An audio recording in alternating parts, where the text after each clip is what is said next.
The Reds are rolling with their offense doing big things, and it started at the top of the order with Billy Hamilton using his speed at the plate and on the bases while making the plays in center field.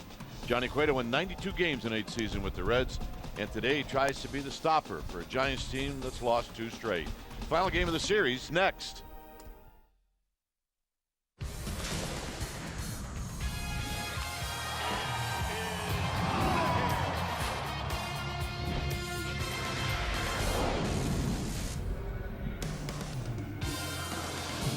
One more day here in Cincinnati. It's a beautiful day as we come to you from Great American Ballpark, and this game wraps up this 3-game series, Giants and Reds. Welcome to NBC Sports Bay Area, powered by Xfinity. Hi again, everybody. I'm Dwayne Kuiper. Alongside me is Jeremy Affel. Well, it's been a couple of long games for the Giants, 2 really ugly games. And what the Giants need to do, a couple of things, is one, they need to score some runs, which they're very capable of doing, and they need to get a great stop job from Johnny Cueto, which he's capable of doing. He is. He pitches exceptionally well in this ballpark. He's got 48 wins here. Played a long time against these guys. He knows what he needs to do against them. He needs to do the shimmy. He needs to do the shake. He needs to keep him off balance. He needs to keep Hamilton off the bags. And he needs to throw up zeros to give this team a chance to win. And we have a happy flight tonight in New York. Happy flight would be a very, very good thing. Cueto, what do he look like in a Reds uniform? And now in a Giants uniform. Stay tuned. We'll take you to our NBC Sports Bay Area studios for an update right after this.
West.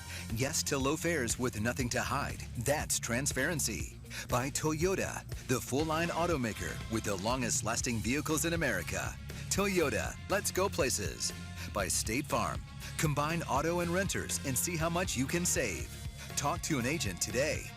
And by the 2017 Jeep Cherokee, with an EPA estimated 30 highway miles per gallon. It is a beautiful day here in Cincinnati, so let's take a look at our game time weather. Presented by the Santa Cruz Beach Boardwalk. The boardwalk is open. Visit beachboardwalk.com for park hours. 69 degrees here at the yard. Light winds, humidity at 27%, and it is clear. Let's take a look at Bruce Bochy's lineup, and it's brought to you by Southwest Airlines. It'll be Panic Bell Pence and then Buster Posey. And you can see Buster swinging the bat well in his last 6 games. Gillespie with 5th, and it's Arroyo, Nunez, and Hernandez. And on the mound, the former Red, Johnny Cueto. On the bump today for the Reds, Scott Feldman. Originally signed in the offseason to be their middleman, ends up being their opening day starter. Hitters are hitting pretty good off him, 4 home runs allowed. A little high for this early in the season. You're going to see a lot of fastball cutters from this guy. He's going to use that predominantly, you know, a lot of the time, almost 70% of the time with a fastball cutter. And then he's going to throw that curveball, that nice slow breaking curveball as a wipeout pitch. My guess is he's going to pound these guys in like the last 2 starters have done. So we get started at 4:10.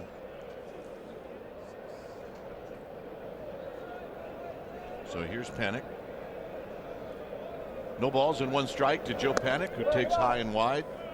Joe on the year is hitting at .293. He's got a home run. He's got 9 driven in, and he's 1 game away from headed back home. Here he fouls it out of play. It's 1-2. Just a brief recap. On Friday, the Reds won 13-3, and yesterday they won 14-2. So that's what's happened in the first 2 games in this series. It has made the manager very unhappy. What's a 4:10 game? Is that an afternoon? It's not afternoon. It's not even mid-afternoon? Yep. Defense for the Reds this afternoon, this mid-afternoon game. Pretty much same as the first night. Left to right, you have Jeanette, Hamilton, Schebler. First base, you have Votto. Second, Peraza. Cozart playing short. Suarez at third. Feldman obviously on the bump, and then Barnhart catching this afternoon. Here's Belt hitting .243 with 4 home runs, 14 runs batted in, and he takes high. Belt in the series does not have a hit. He's 0 for 7. I think we need to have one of those calls that we had a couple years ago. What? Gone? Foul? Yeah. Foul Nice. gone? That'd be nice right now. Doing the honors behind the dish is Chris Cuccione. Carlos Torres, Danny DeMuth, Paul Nowert from first to third. Overshift is on for Belt. The lone defender is Suarez. And the pitch to Belt, and Belt with a swing. He ain't gonna miss. 2 balls and 1 strike. Feldman's a really, really tall guy. He's gonna need to do that effectively. His movement is when he's down in the zone. You'll get a lot of swings and misses when he keeps that ball down like that. He gets a lot more late movement. Belt drives this one into center field, but Hamilton puts it away. 2 outs. And here's Hunter Pence. He's trying to rally the troops a little bit in the dugout. Yeah, sometimes you got to do a little extra, loosen some guys up, fake it to make it sometimes. But in the dugout right there, you got to get some guys jumping and loose and be goofy a little bit and be a little overboard. Cueto there trying to tell Arroyo, hey, knock him down. I think he asked him if he shaved. Here's Pence, who takes a breaking ball for a strike. Pence is hitting .254. He's got 2 home runs, 13 runs batted in. And Pence does not have a hit in this series. As Feldman deals, and Pence rolls it foul. First base side as it box up against the tarp, and the lefty with a nice play. He's made that play before. Giants come in with a record of 11-20. The Reds are 16-14. Pence behind in the count. Posey waiting in the wings. And that will end the inning. It'll be Hamilton, Cozart, and Votto coming up.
Here's their lineup, and it's brought to you by Southwest Airlines. It's been a very tough lineup for the Giants to pitch to, led by that guy, Billy Hamilton. And 6 for 10 in this series, followed by Cozart, Votto, and then Eugenio Suarez. No Adam Duvall in this lineup today. Schebler will hit 5th, and it's Jeanette, Peraza, and Barnhart. And the kid from College of San Mateo, Scott Feldman, is going to hit 9th. Stopper on the mound, Johnny Cueto this afternoon for the Giants. Numbers not really up to par for him, but 6 home runs is a little alarming, especially coming in a park like this, but I think he'll make the adjustment. His fastball usage looks high at 50%, but he because of how he shimmies and shakes and does all the different, arm angles and pitching, he kind of rushes, stops, goes. He kind of messes with guys with that high fastball percentage, makes it 2 or 3 different pitches. Pretty much going to throw his changeup to get guys out. Hamilton takes a strike. You see Chris Guccione calling a pitch that hasn't been called at all in this series, and that's the high strike.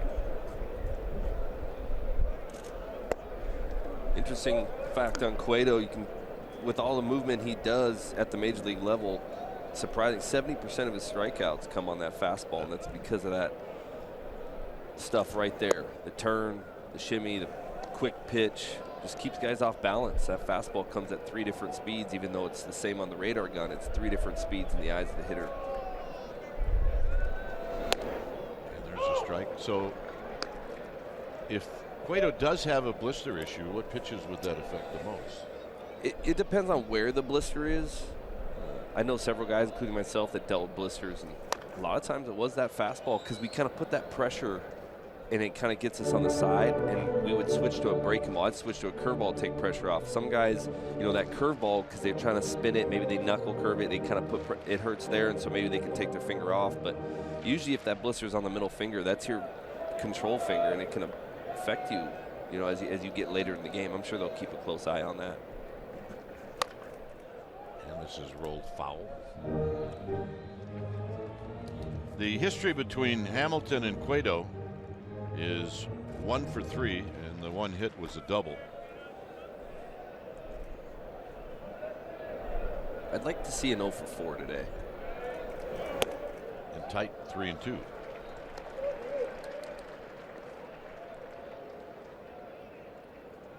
So what Hamilton has done in this at bat is he's fouled off a couple of pitches to get it to 3-2. And this is hit on the ground, and it's off of Arroyo, and Hamilton is aboard.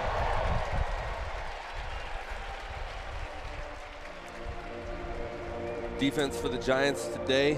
We have another new left fielder Nunez, not a new guy to the team, just new in left. Hernandez in center, Pence in right. Belt playing first, Panic second. Arroyo now playing short. Gillespie at third. Cueto pitching and calling balls and strikes and catching scuds. Buster Posey. Buster Posey behind the dish. Here's Cozart. And so Cueto right out of the gate, due to the error, is going to pitch out of the stretch. He also knows that he's got to keep an eye on Hamilton. And I guess what you have to do is you have to ask yourself, how much of a distraction am I going to allow Hamilton to be, or shall I just assume that eventually he's going to get the second? Positive thing with Cueto is you can't really you don't know which pitch he's going to throw. He's definitely not going to do the shimmy, but he's so quick to home. And here he falls behind to Cozart. 2 balls and no strikes. It's almost like Hamilton has gotten into everybody's, not just the pitchers, but you know, that's what speed does, is that infield now rushes. They got to hurry him. Even a hard hit ball like that, you're almost rushing. You got to get this guy out. Everybody knows we got to get him out. The Giants are like trying to figure out how to get him out and keep him off the base paths. It's just, the more they worry about it, the worse it seems to get. I think he's even in my head. Yeah, well, there's no doubt that he's affected everybody in this ballpark, to some in a negative way, to others in a positive way. Outfield straightaway for Cozart, who's off to a really good start.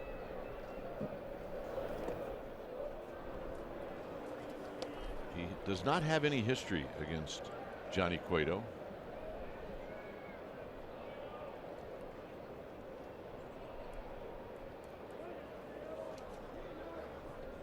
So Cueto now has to come in. He doesn't really want to go to 3-0, and it's 3-0. He's got a guy that he played with a long time on deck in Joey Votto.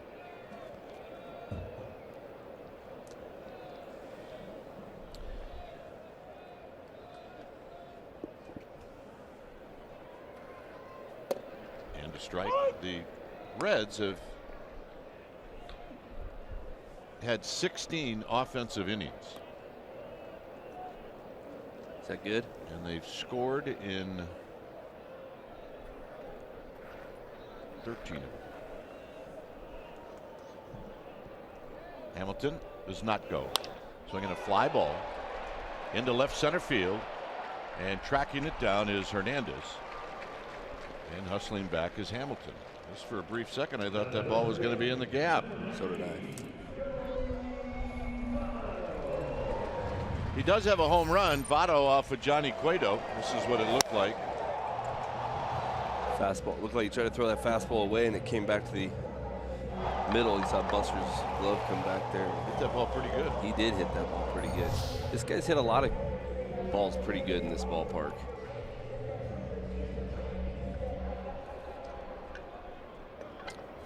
He's hitting .279.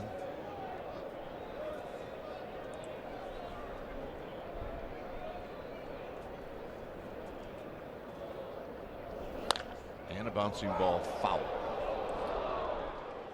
So Belt reached down at the last second and could not come up with it. Tides are turning right there. Now you think? Last 2 games, the ball was fair. Right. Everybody's running. Votto had 2 hits last night. He had 4 walks in the game on Friday. He is an on-base percentage machine. Still waiting for Hamilton to figure out Cueto. Boy, he ran that right in on the hands of Votto. I like that on Votto, what Cueto's doing. He's speeding him up. Votto wants to hit. He does take his walks, but it's because he doesn't think they're strikes. But if you can throw strikes, he will swing the bat. And it's all about speed change for him and rushing him. And a little flip job to left. When you're hot, you're hot. He's also one of the best at doing that. That's what he does by frustrating pitchers. You think you have him, and then he breaks down his swing, and he'll take his singles. He'll take his flares.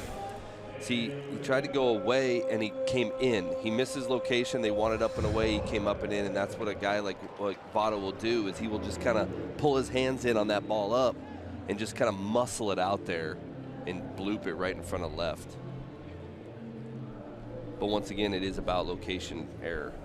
So here's Eugenio Suarez. Well, he's had a good series. 3 hits on Friday, came back yesterday with 2.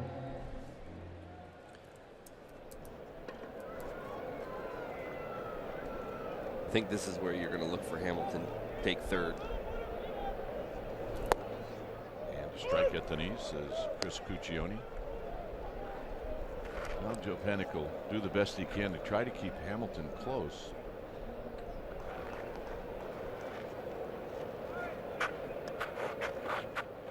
Cueto about to throw the 18th pitch of the inning.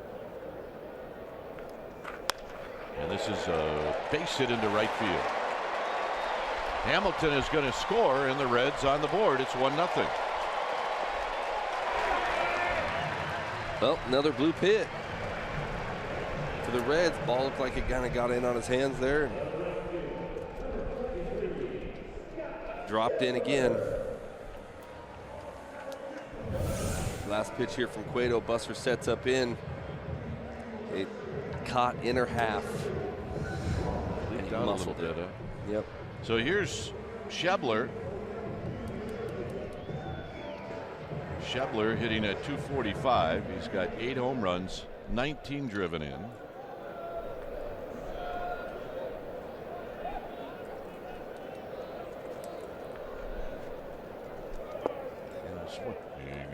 No balls and 1 strike. Schebler's got only 2 at-bat history against Cueto. He's got a hit. Started on Friday night.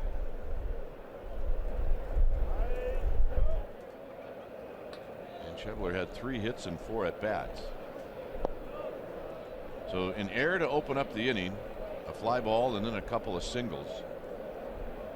If Cueto's going to struggle, a lot of times it's going to be in the first inning.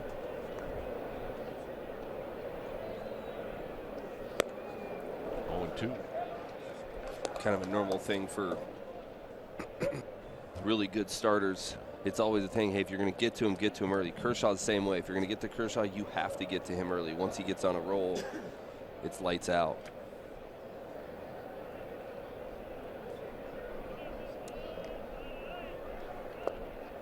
Buster with a nice block. It's 1-2.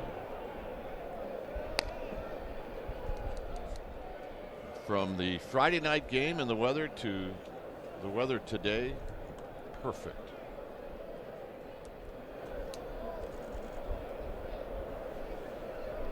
And a little bit of an odd start, a 4 o'clock start, due to a marathon that started very early this morning in Cincinnati. The Flying Pig Marathon, the end of the race is right about where we got dropped off by the entrance into the park, and they had a big sign there that said the finish swine. It took us a little while, but we all finally figured it out. 2-2 pitch. Swing! In a minute, so he got him. They had bacon there instead of water for everybody. Bacon juice? Yeah. Here's Scooter Gennett.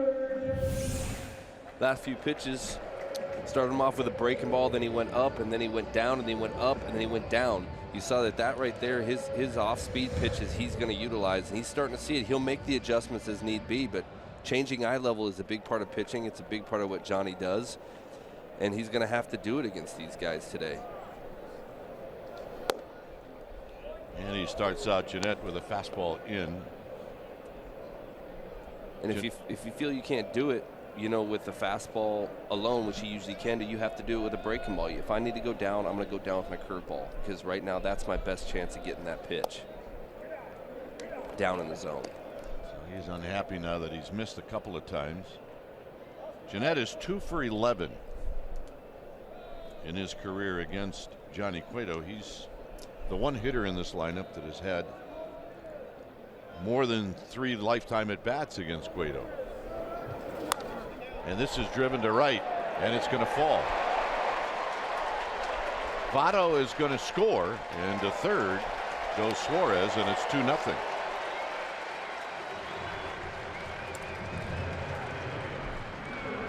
So a crooked number here in the first.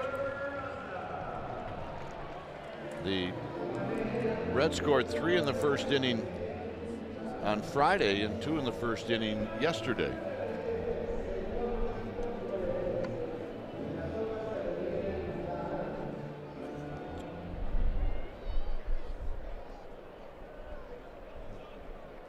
Of 17 innings. Here's Jose Peraza.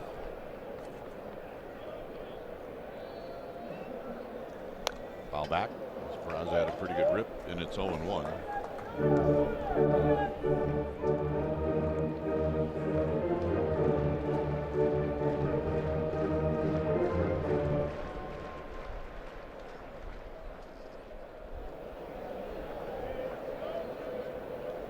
Peraza with 10 RBIs. He's hitting .254. And he pops that one straight back and out of play. 3 hits on Friday yesterday. Peraza went 0 for 5, so he was the one guy that was making outs.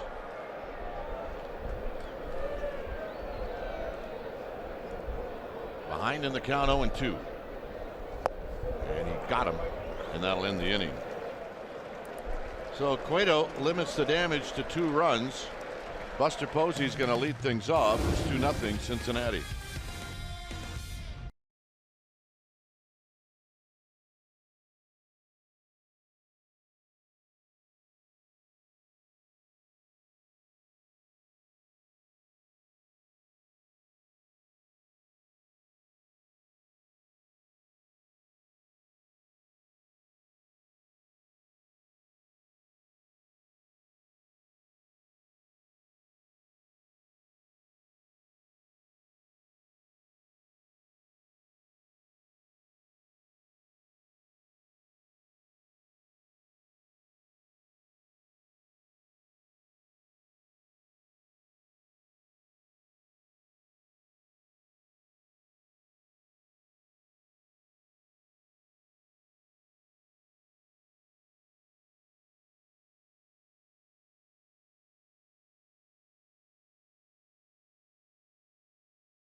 NBC Sports Bay Area is brought to you by Kelly Moore Paints. Go where the pros go.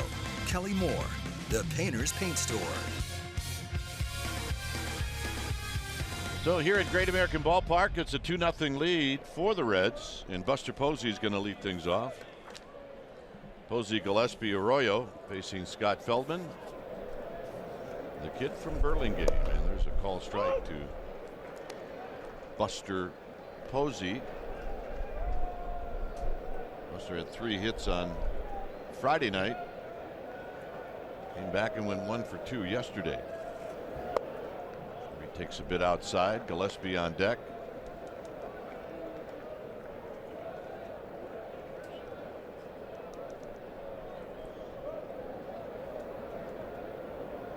Feldman rocks back and now throws to Buster Posey, and it's blown away again.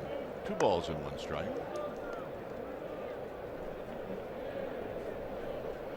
Team drafted by the Rangers. That's when I think the Giants probably saw the most of Feldman. Look out. Breaking ball high, 3-1.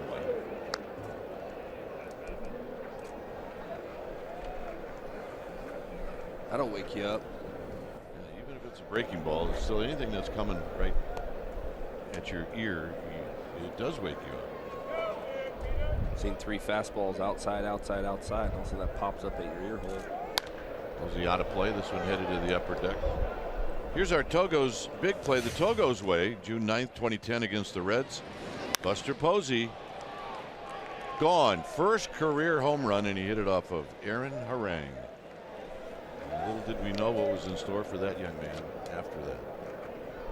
I just stare at his hair. See his hair? It's like a dirty Q-tip. Foul out of play.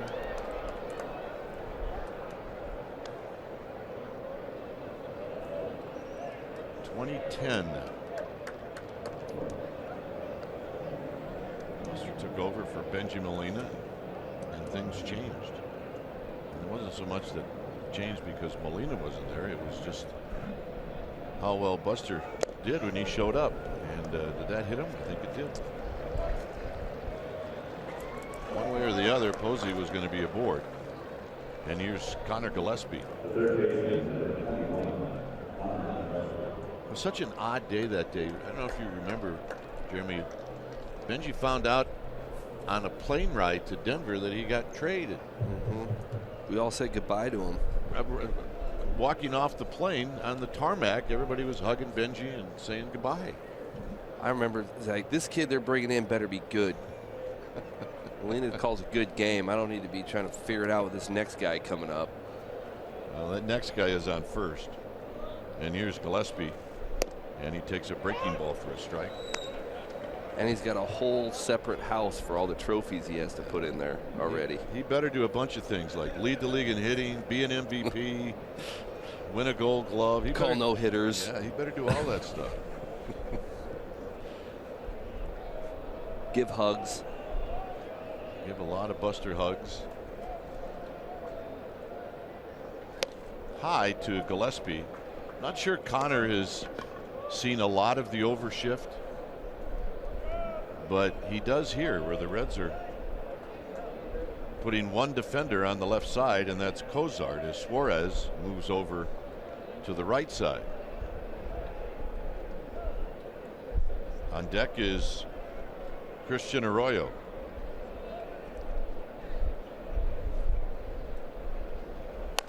Out of play. It almost looked like Conor Gillespie was trying to go the other way. By the way, the whole Benji thing, I think he found out, like on social media, that it had leaked out that he was going to be traded. Yeah, it's probably Baggerly. Yeah. When in doubt. Yeah, it's Baggerly's fault. Blame Baggerly. 1-2 to Conor Gillespie. Scott Feldman. Throws.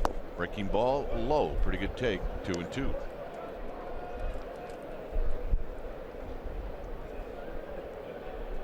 So the Giants trying to come back. They've had to do that in every game in this series.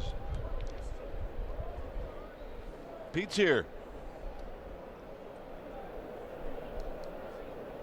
That's a lot of hits. That's a lot of hits. Little fly ball out to right field for Schebler. And that's out number 1. Last night, Christian Arroyo did bang one off of his foot, and he eventually left the game. And I'm not quite sure if he left the game because of that or there was a double switch. But Dave Gressner took a long look at him, and he was limping. Yeah, they said by the looks of his shin last night, it didn't look like it hit his pad, but it somehow did. I think he just hit it hard enough. Ice, it's amazing what ice does. Takes all the swelling away. Down the right field line with something behind it, and foul.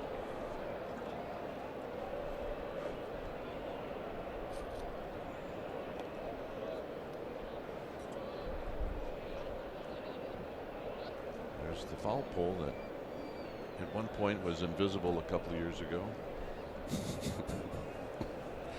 I think they painted it yellow for you. Here's the 0-1 pitch to Arroyo. Breaking ball, slowly hit. Cozart, that's one. Not in time. Solid effort right there.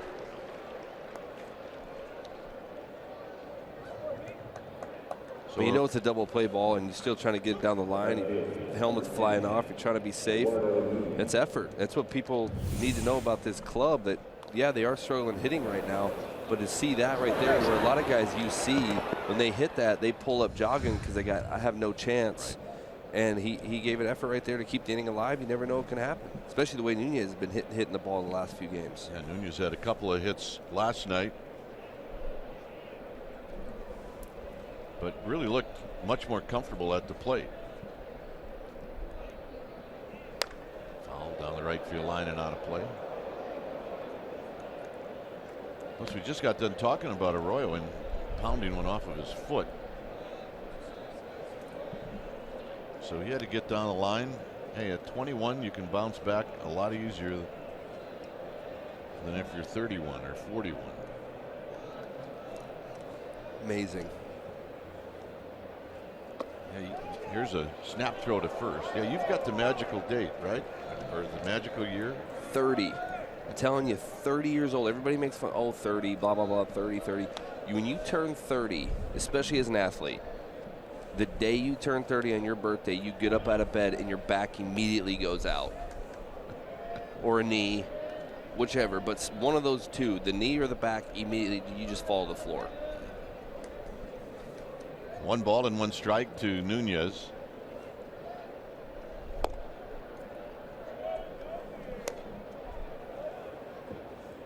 You told Crawford that yet? Isn't he about ready to turn 30? I did. He's like, man, it's the first time I've been on the DL. Say, hey, when you turn 30? He's like, I'm about to. I'm like, yep, that's about right.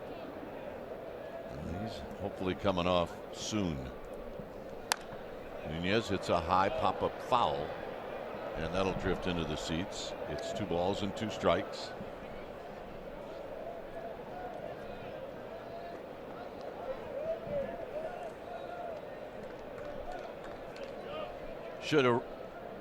Should Nunez extend the inning, then it'll be Gorkis Hernandez.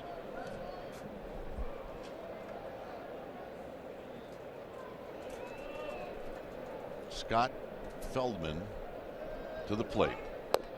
Just outside, 3-2. Good take. It's a good pitch, too. Dropped down a little bit. It came right at you. See this pitch right here? He kind of dropped down. It kind of started and just put it just off the outside corner. That's a tough pitch to lay off of when the arm slot drops like that. Runner goes. Oh, my goodness. That was a little high and tight. Yep, that'll get your attention. He is not happy about that. I don't blame him. This is the most vulnerable when you are as a hitter, when it's either 3-0 or 3-2. You know what? That looked like he was throwing a cutter or the same pitch that he threw the pitch before, and it just came out of his hand. It was kind of interesting. It looked almost like I saw his knuckle in the air, like he was coming with some sort of pitch that spins, and it backed up on him. But you want to move some feet. He did. He did. Here's Hernandez.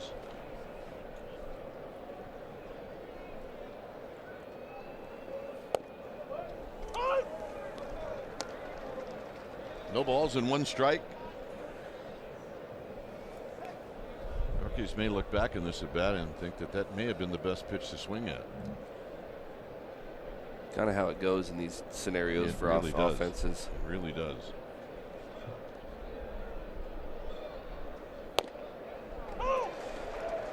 Or that one.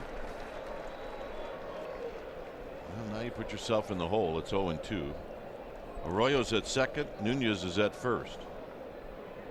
We're in the bottom of the 2nd inning.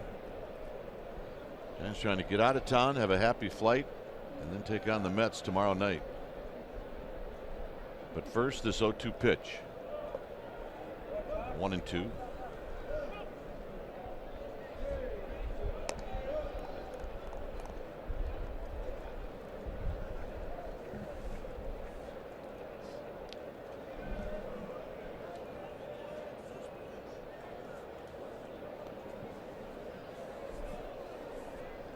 Feldman about to throw pitch number 35.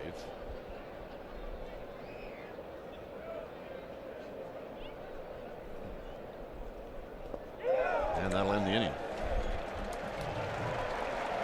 Well, well. 2-0 Reds.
May, including games for the Dodgers, Nationals, and Reds. Dynamic deal prices starting as low as $9. That's right, tickets at AT&T Park as low as $9.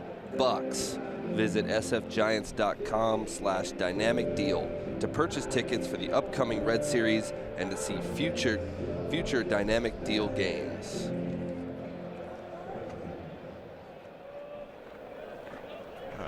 Some loyal Giants fans here. Here's Barnhart, who takes a called strike, hitting at .257 with 3 runs batted in. Mesoraco caught the first 2 games in this series. So here's Barnhart.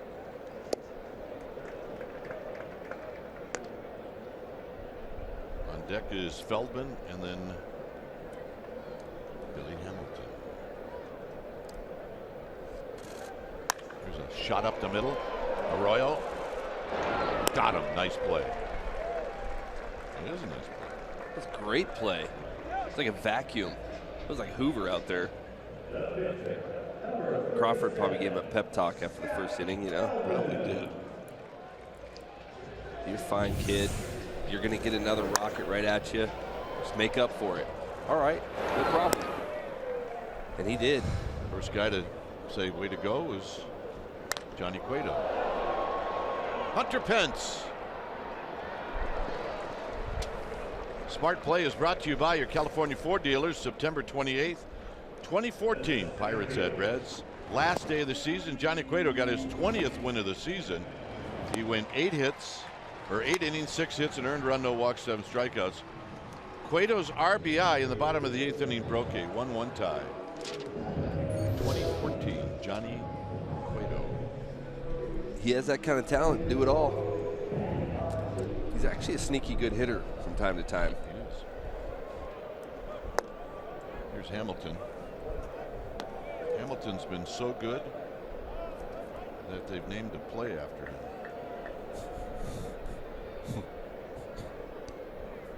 He's been that good, and everybody wants to go see it.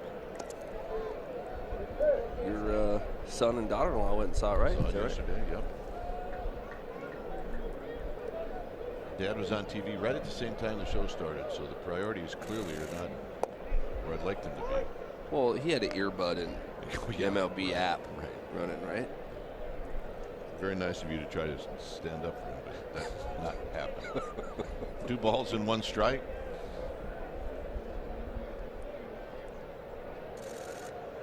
And this is lifted into left center field. Is anybody going to get there? Absolutely not. This is going to be a triple.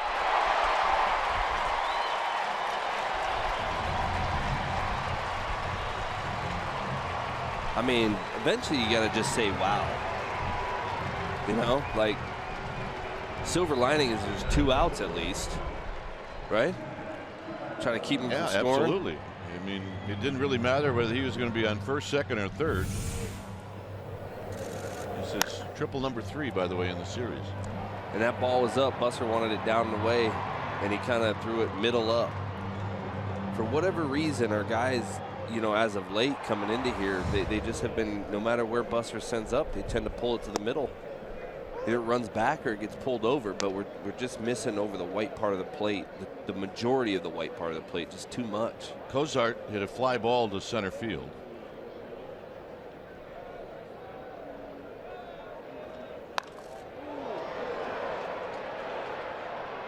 Side retired. Everybody held their breath. Third inning coming up. Cueto's going to hit first.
On this date in 1922, Jesse Barnes pitched the 7th no-hitter in Giants history. Barnes issued a walk, recorded 5 strikeouts. Giants beat the Phillies 6-0. 32,000 watched it at the Polo Grounds. 1922. John Miller had the call. True story. And Cueto almost beat it out. Very close. I wouldn't mind seeing a replay just for fun. I'm only saying that because John took these games off in Cincinnati, and we've really had a couple of really tough games. Oh, he's definitely to blame. The only reason I said that about John. Yeah, he's out. Cueto's out. But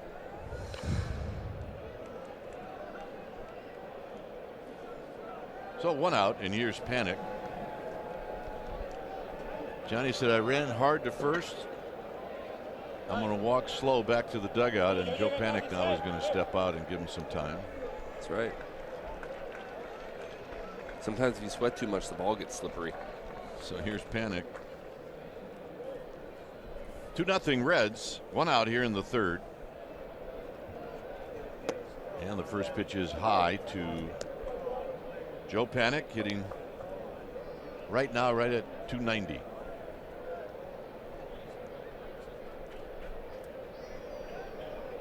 And the leadoff spot in the final game of the series, and the count is now even at 1 ball and 1 strike.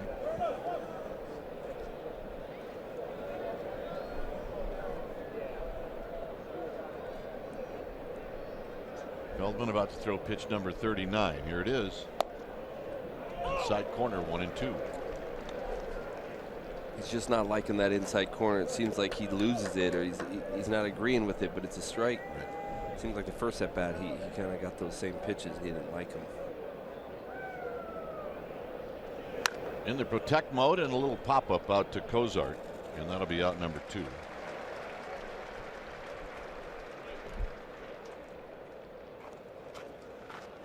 And here's Belt.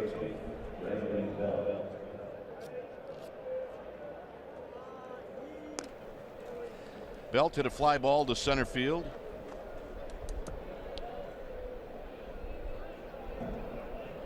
Right now trying to get something going with 2 outs. Giants have had 2 base runners. They do not have a hit off of Feldman. And Feldman is using that curveball to some of these left-handed hitters to steal the strike.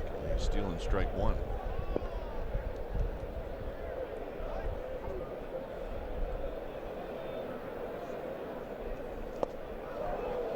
0-2. Outfield straight away. Infield playing Belt to pull. I mentioned earlier, Belt hitless in this series.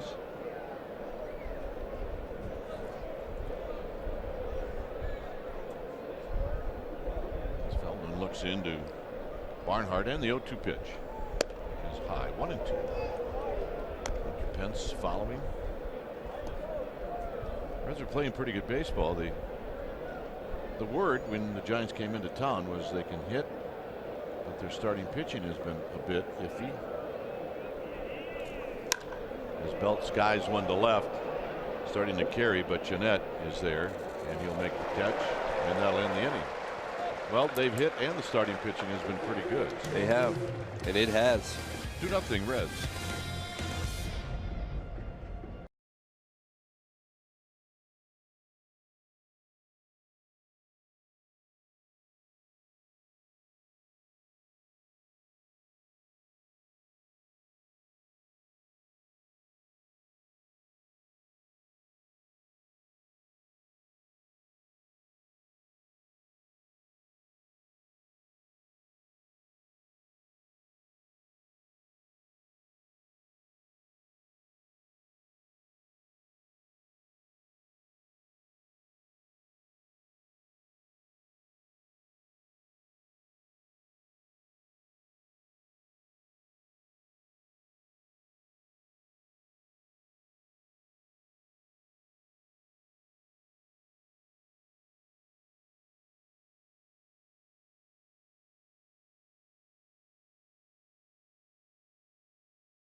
Anniversary is Sunday, May 14th, Mother's Day.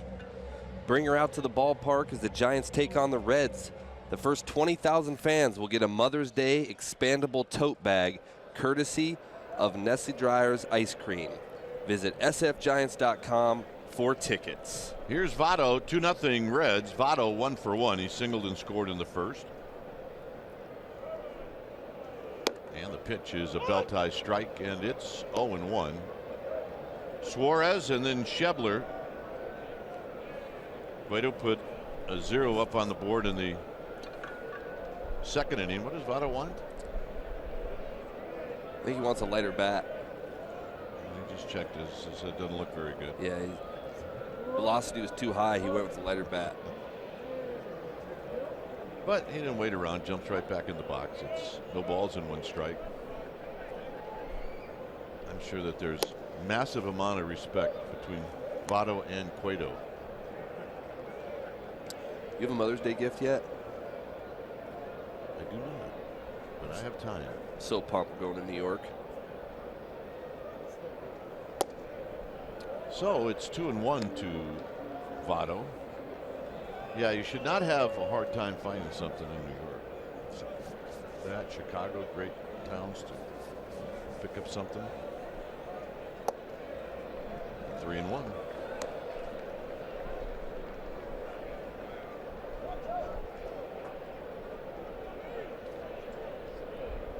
Cueto with 43 pitches. And this one needs to be a strike. Otherwise, he's going to be right back into the stretch. And he gets the call. Maybe a little low. It's 3-2. Votto probably knows the strike zone better than the umpire. Yeah, but if you see this pitch right here, it's not that low. It's actually a strike at the bottom of the zone. And for him to even complain about that, I kind of look at it as like, hey, man, sometimes one of these guys really looked to hit. But he didn't even. He thought for sure it was a ball. Got him. And now Votto's really unhappy. Hey, man. I think Chris Guccione said you shouldn't have switched bats. Here's the pitches to all Votto. The pitches here. He starts them up, goes way in after he switches the bat, and then just lives on the inside corner. That last one might have been a touch in. Well, that time call went to the veteran pitcher. Here's Suarez. I like that call. Too close to take 3-2. I'm with you. I believe it's a better game when more strikes are called, as long as it's not a laughable strike. Good pitch. It's now 1 ball and 1 strike.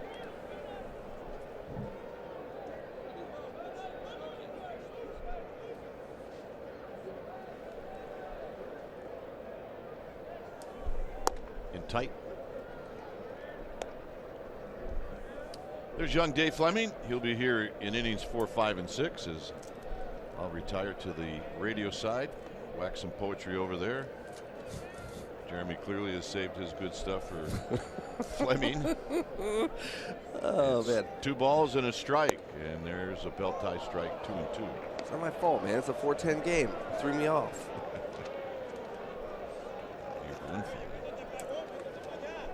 He is moving feet this game, which I really appreciate after the last two games where these guys have gotten a little too comfortable in the box. I like how he's kind of making these guys move around. He's punching their hips out. He's making feet dance, bodies move. He's not letting them get real comfortable. That's what happens when you do that.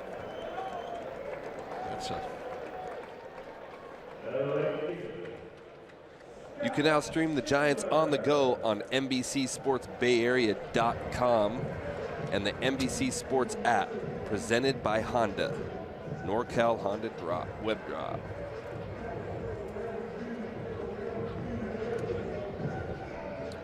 Two outs, nobody on. Here's Schebler.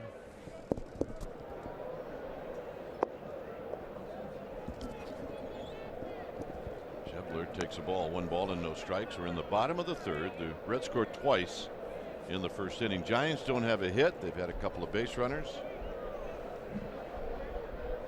but they do have the big fellas coming up. High and deep to right.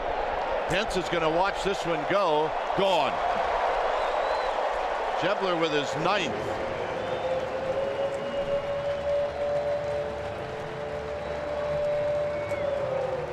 Got a pitch up that he liked. He has the ability to do that. He has power. See Buster setting up away, and his glove is reaching right back over, middle up, and he does what people do when they throw middle up, and he hit a homer. Cueto knew it. He knew it was a bad pitch when he threw it. So here's Scooter Gennett. Gennett singled in a run in the 1st inning, and here he fouls one out of play. And these guys just are not taking that pitch. They're so locked in. It's not like you're like sneaking one by them. Anything over the middle part of that plate, they are throwing their head at it, and the head's getting out, and they're hitting the ball hard somewhere. It's just not a pitch that you're going to get away with right now with this Cincinnati Reds team. Plus, they're not fouling it off. They're not. There's not a lot of straight backs coming at us right now. 0-2 to Scooter Gennett.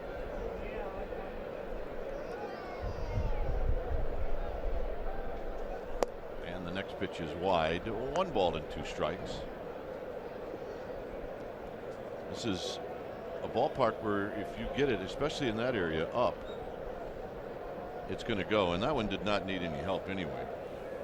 But it is in that jet stream. There is that jet stream that comes right kind of just to the right of the dugout for the Giants. Blows out to right.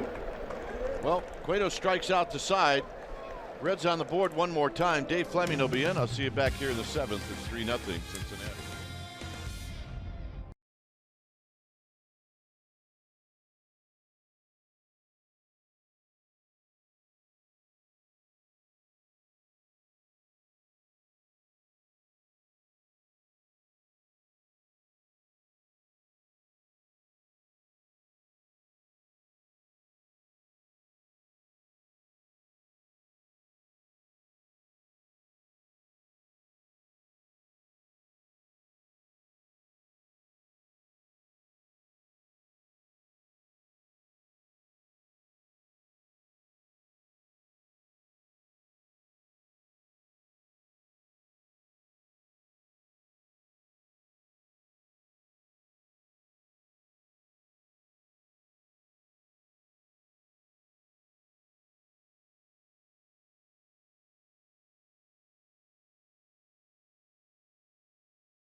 Cincinnati at the Great American Ballpark. It's 3-0 Reds. Dave Fleming joining Jeremy Affelt now on the television side. Well, you and I were down in Bruce Bochy's office before the game.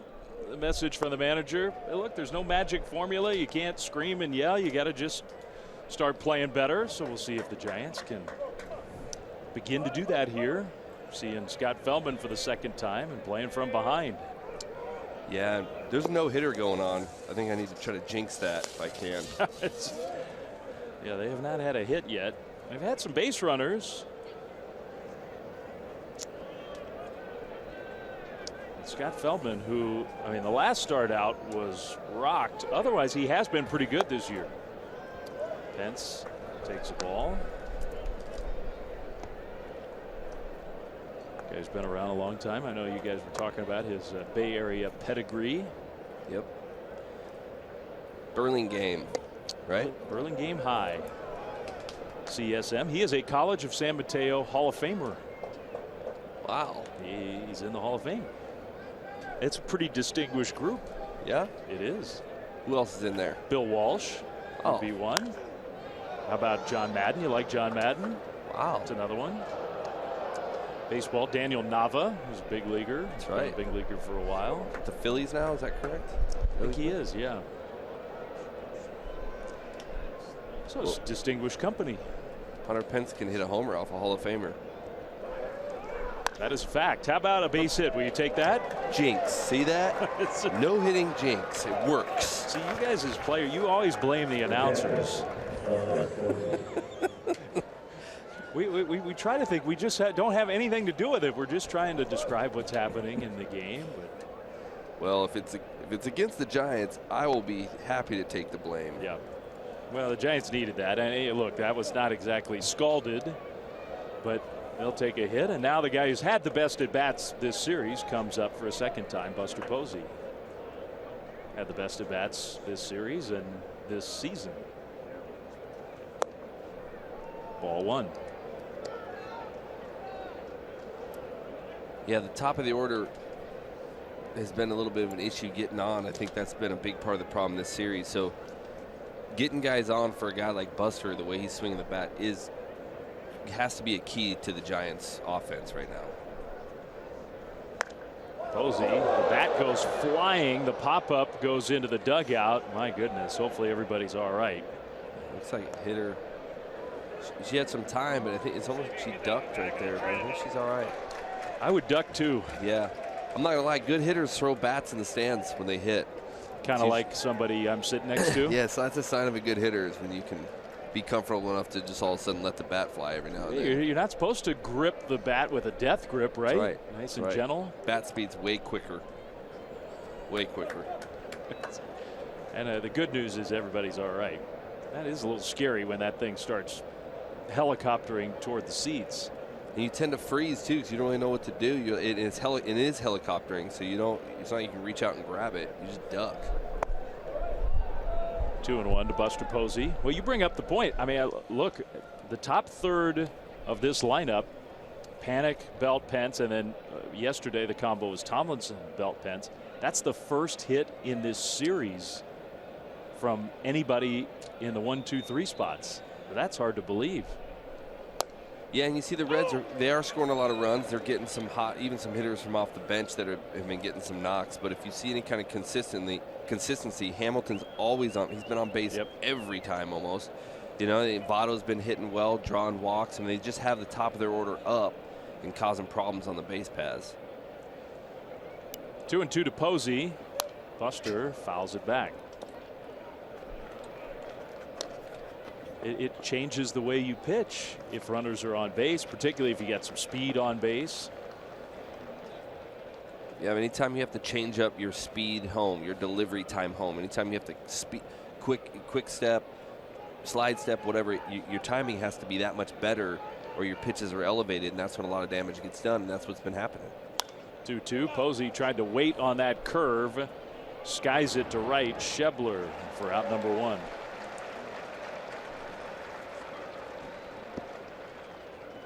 Penn stays at first. Up comes Conor Gillespie.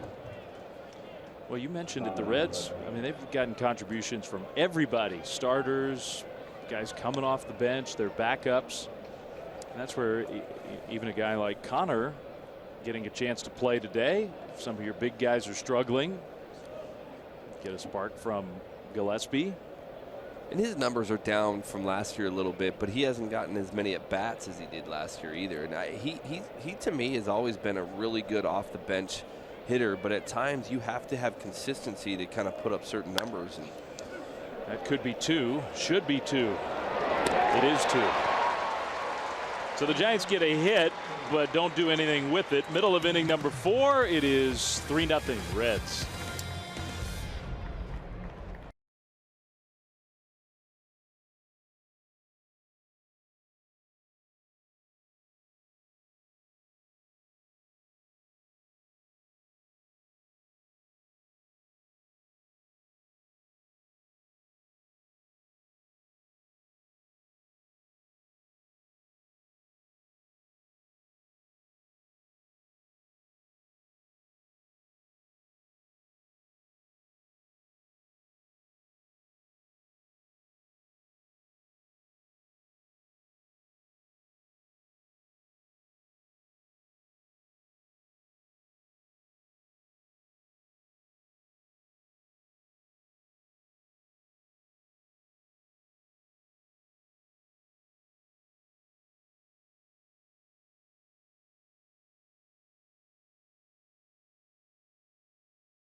Presented by the authority of the San Francisco Giants and may not be reproduced or retransmitted in any form. And the accounts and descriptions of this game may not be disseminated without the express written consent of San Francisco Giants Baseball Club, LLC.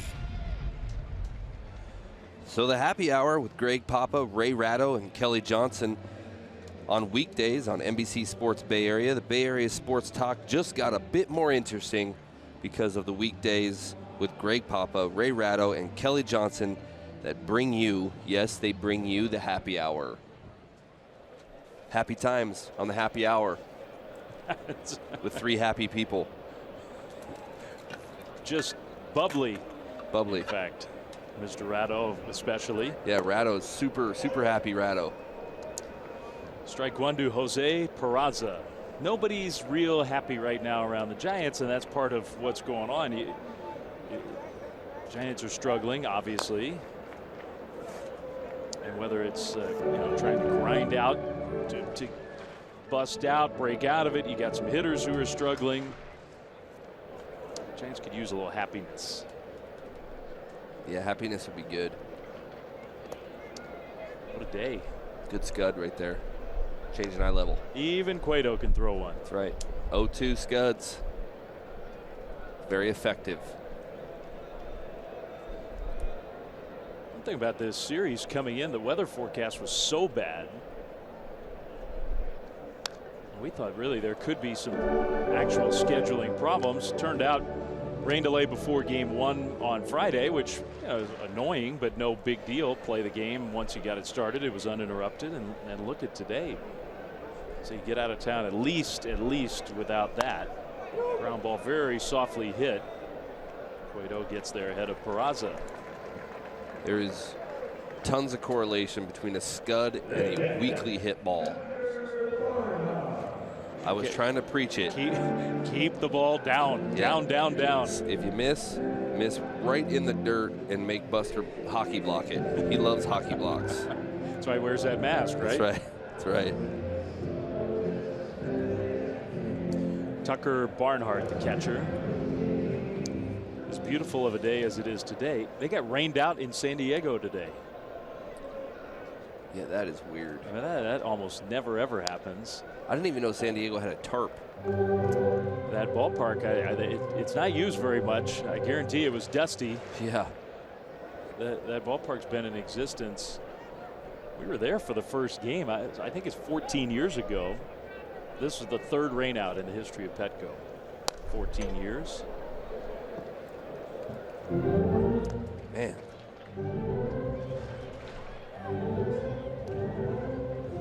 Yeah, I mean, it's like I don't even think the grounds crew really has training on how to put a tarp on there. I mean, it's almost like a panic scenario. They have to take out the workbook.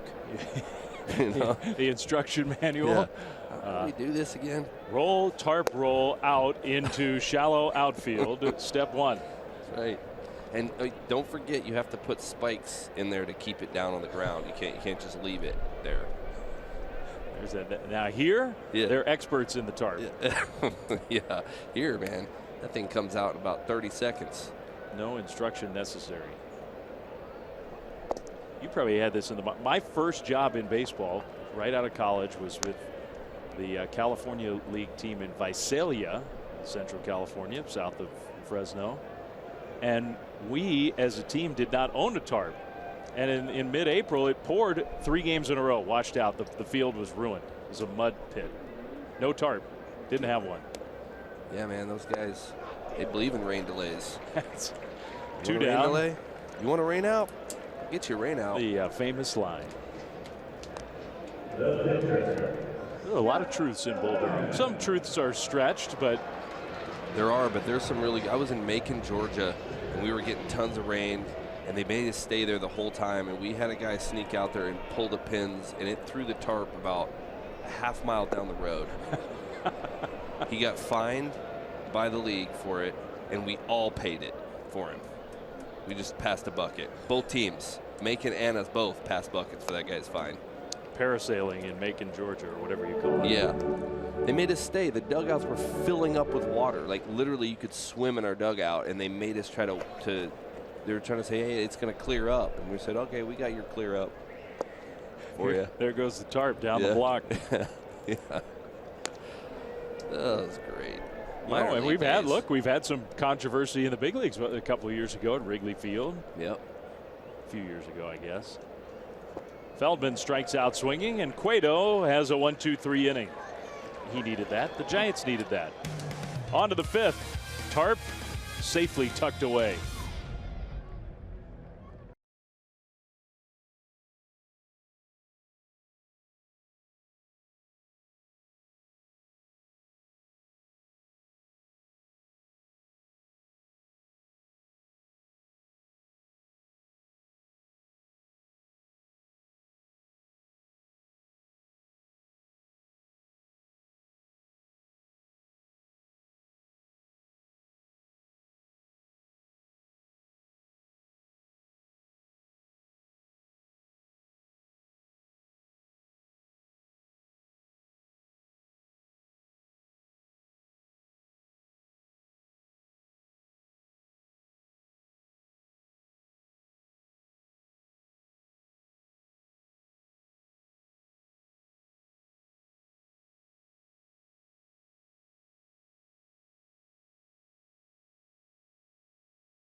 Happy hour at the ballpark Friday, May 12th. The happy hour package includes pregame barbecue in Triples Alley. So on the field, featuring Lagunitas beverage, live music, lower box ticket to see Giants and the Reds. That's pretty cool.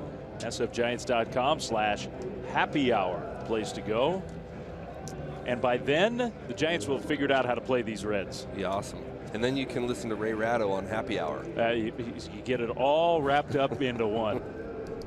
But drink more Lagunitas while you're doing it. That's right. Cheers. Lagunitas. Cheers from the Giants fans in the crowd. You know, this is one of the very few places Christian Arroyo leads off. And he drives one toward the gap in right center field. That's the hardest hit ball of the game for the Giants, and that's going to be extra bases for Christian Arroyo. He's got the helmet flying off as he eases into second. It's a double. Great at bat by him, being aggressive. I mean, he hit into that double play earlier, and he's pretty frustrated. He actually outran, but there's that pitch on the outside corner. It's a cutter away, and he went with it. And that's a sign of a good hitter to me, because a good hitter that can take that pitch, cutting away and hitting it away and driving it to the opposite field gap. I mean, that's what Buster Posey does. I mean, this kid hits a lot like him.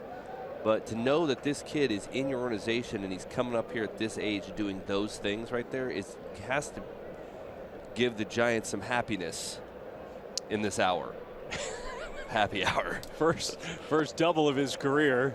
Save the baseball. Ball one to Nunez.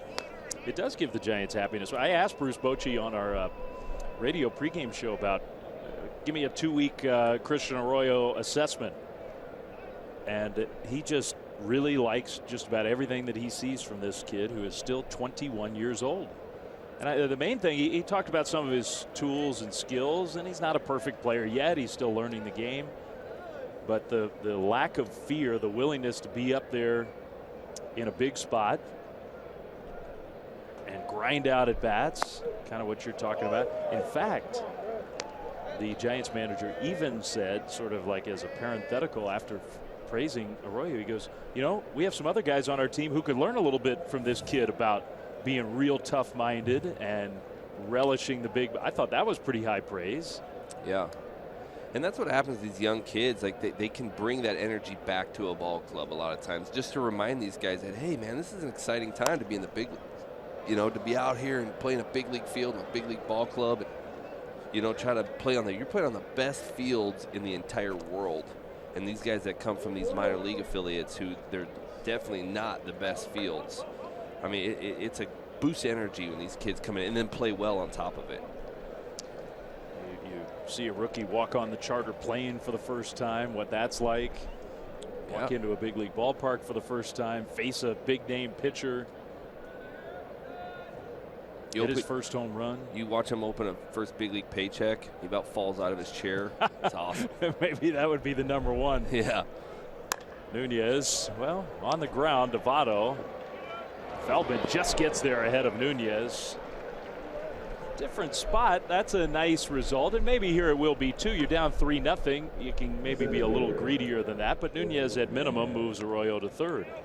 Productive outs sometime in this situation, the way the offense has been feeling is, hey, I'm going to take something good. If I made an out, at least it was a productive out. I moved him 90 feet away. I don't think you're going to see Hernandez take a ball. I mean, he took a ball last at bat that I felt like, middle, he probably should have threw his head at, but I don't think in this situation now it's going to be the same. I don't think you're going to get a middle fastball from Feldman right here, but I think you're going to see him be a little more aggressive than he was. Yeah, you kind of have to be in this spot in the order. And he hits one to center field. Not that deep, though. Hamilton, who's going to get it? It'll be Schebler, and not deep enough to score Arroyo. That's kind of how it's been going. Is exactly right. 2 down. That's not a very good at bat. Infield's back. You hit a ground ball. You get the run home. You can do a lot of things to get the run home there. And now it's up to the pitcher.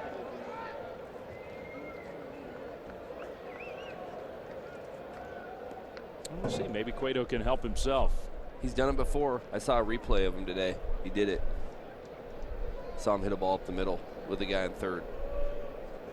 A replay, huh? Yeah, he was actually pitching for the Reds, unfortunately, but he did hit it up the middle to score a run.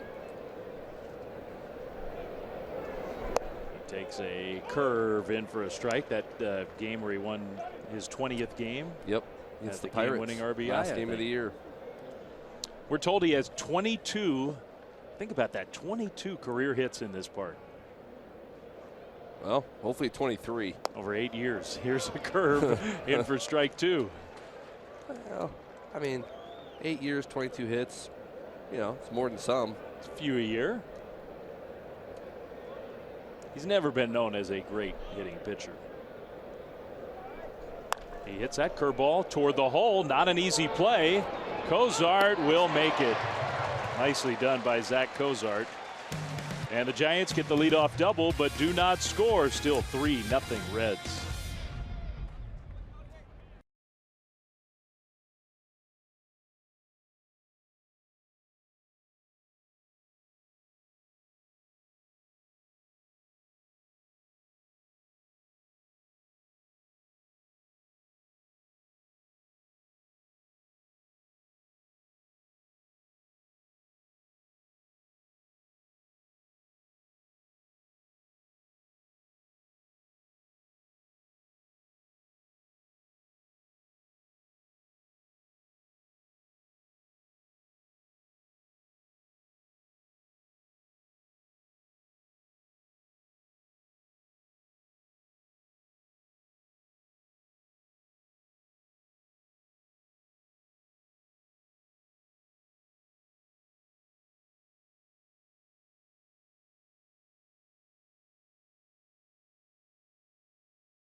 The Dodgers, May 15th through the 17th.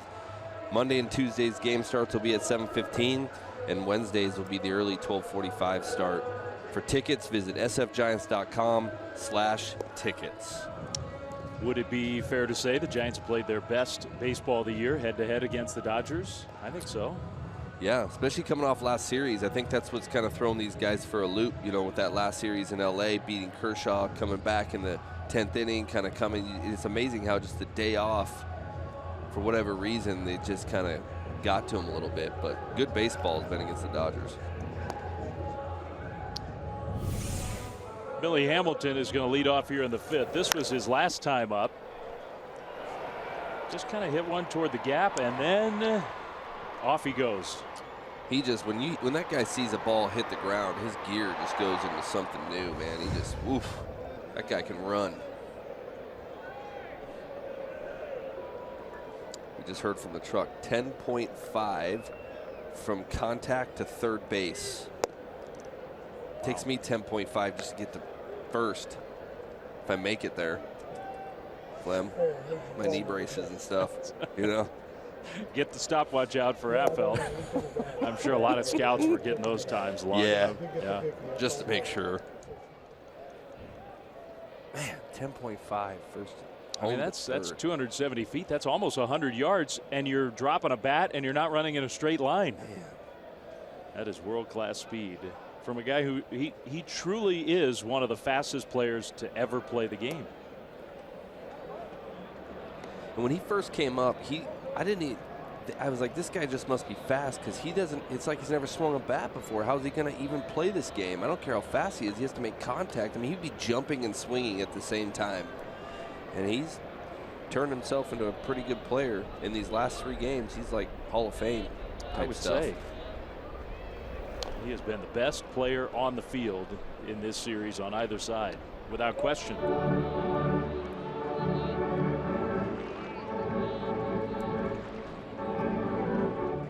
Facing his old teammate Johnny Cueto.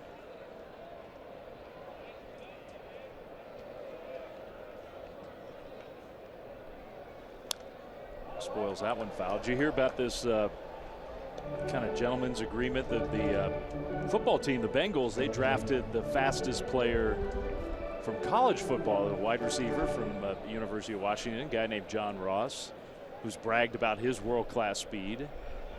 And apparently they have agreed to run a race against one another, which that sounds kind of cool. I did read about that. I'm thinking if I'm the front office from the Reds, I'm like, you know, you can go ahead and do that after the season. Blowing out a hamstring trying to race a guy and then we lose him for the year is not probably the Reds' idea of a good idea. Cueto walks him. That has happened way too much in this series. Well, Monday, Warriors Playoff Central getting you ready for Game 4. Warriors in Salt Lake City trying to put away the Jazz. 5 p.m. on NBC Sports Bay Area Plus. Papa and the gang will get you ready for the game. Trying for the sweep and trying to move on to the conference finals. Last night, the Warriors, most of the team didn't even play well, and they end up winning by, what, double figures on the road? Yeah, and when I saw it third quarter, it looked like that they were barely hanging on and momentum was going to Utah. And then we get over to the hotel after the game. Next thing you know, they won by 11, right? Or something. I mean, Klay Thompson didn't shoot well. Curry didn't shoot well. Draymond played a good all-around game, but not his sort of normal game. Win on the road in the playoffs. I mean, it's just amazing. New Giants fan Kevin Durant played pretty well.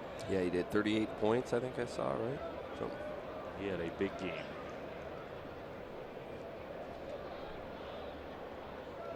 Well, Hamilton at first, thinking about it. Cueto might be the toughest right-hander to run against in the game. He is, because they know he's not going to do a shimmy, but he has like 3 different slide steps, and he commands all of them. So and he holds the ball very, very well, which messes a guy like Hamilton up. Sometimes it's not always the quick to home, it's the holding of the ball that not allow his timing to get locked in. See, like that. See, well, he held the ball. And they called a balk on him. I disagree. Cueto's going to argue. He's not happy. He just held the ball is all he did right there. I didn't see it. I mean, it happened pretty quick, but I'd like to see why that's a balk. You're technically not supposed to argue a balk because it's just a pure judgment call. But Bochy wants an explanation at least. Now you can imagine how cranky the Giants manager is. He might have dropped his back leg a little bit. That might be what they kind of saw. He kind of did a head tilt, and then you see that back leg flinch right there. You see that kind of that slight movement of weight shift onto that back leg. That will tend to deke some guys, but he took off running, and I think Cueto saw it, and he was just trying to shift weight to kind of step back. But I think that slight little movement is what the balk call was over. Hamilton running. Posey throws him out. What a throw. That's what the Giants have been saying this whole series. If you give Buster even a chance, he's throwing the ball so well these days, and they got him.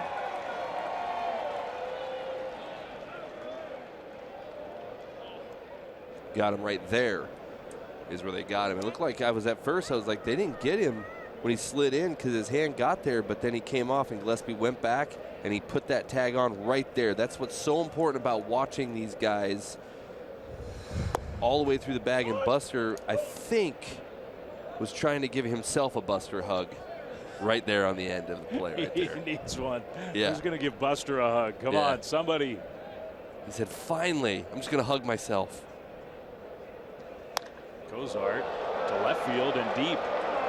Nunez will watch it, and it is gone. After all that, you get Hamilton, and Cozart hits one out.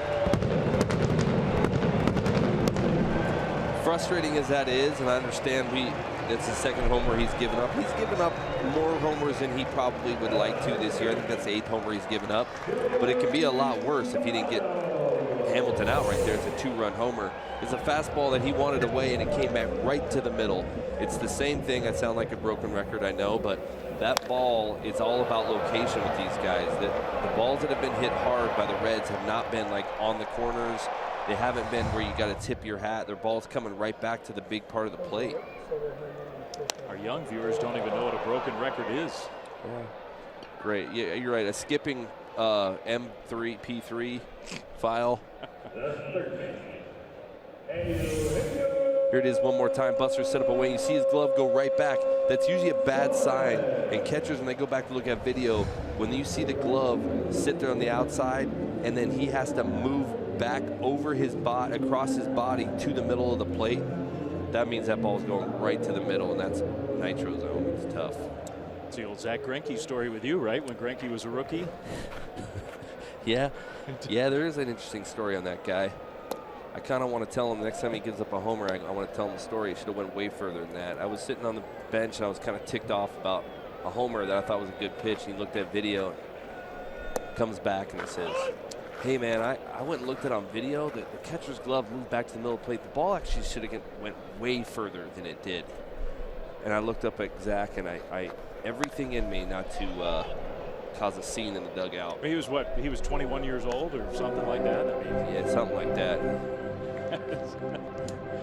I actually asked if he was of legal age to fight because I kind of wanted to not get in trouble. What a teammate. Yeah. No, Jeremy, actually, that was a horrible pitch. I looked at it. Yeah. Way further. She went way further. Suarez strikes out swinging, but the home run, another run for the Reds. Panic, Belt, Pence, and then maybe Posey coming up. 4-0 Cincinnati.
Our next Giants telecast, 4 p.m. Pacific time. Hour-long pregame live begins at 3 p.m. on NBC Sports Bay Area. And, of course, this year you can stream games on that NBC Sports app. Tomorrow, Giants-Mets starting a 3-game series in New York, where all is not well with the Mets. Giants are having a tough weekend. Panic, good play, bunts. Feldman will get there, but not in time. Panic beats it out. Close. I'm sure the Reds want to look at it. But a bunt hit for Joe Panic.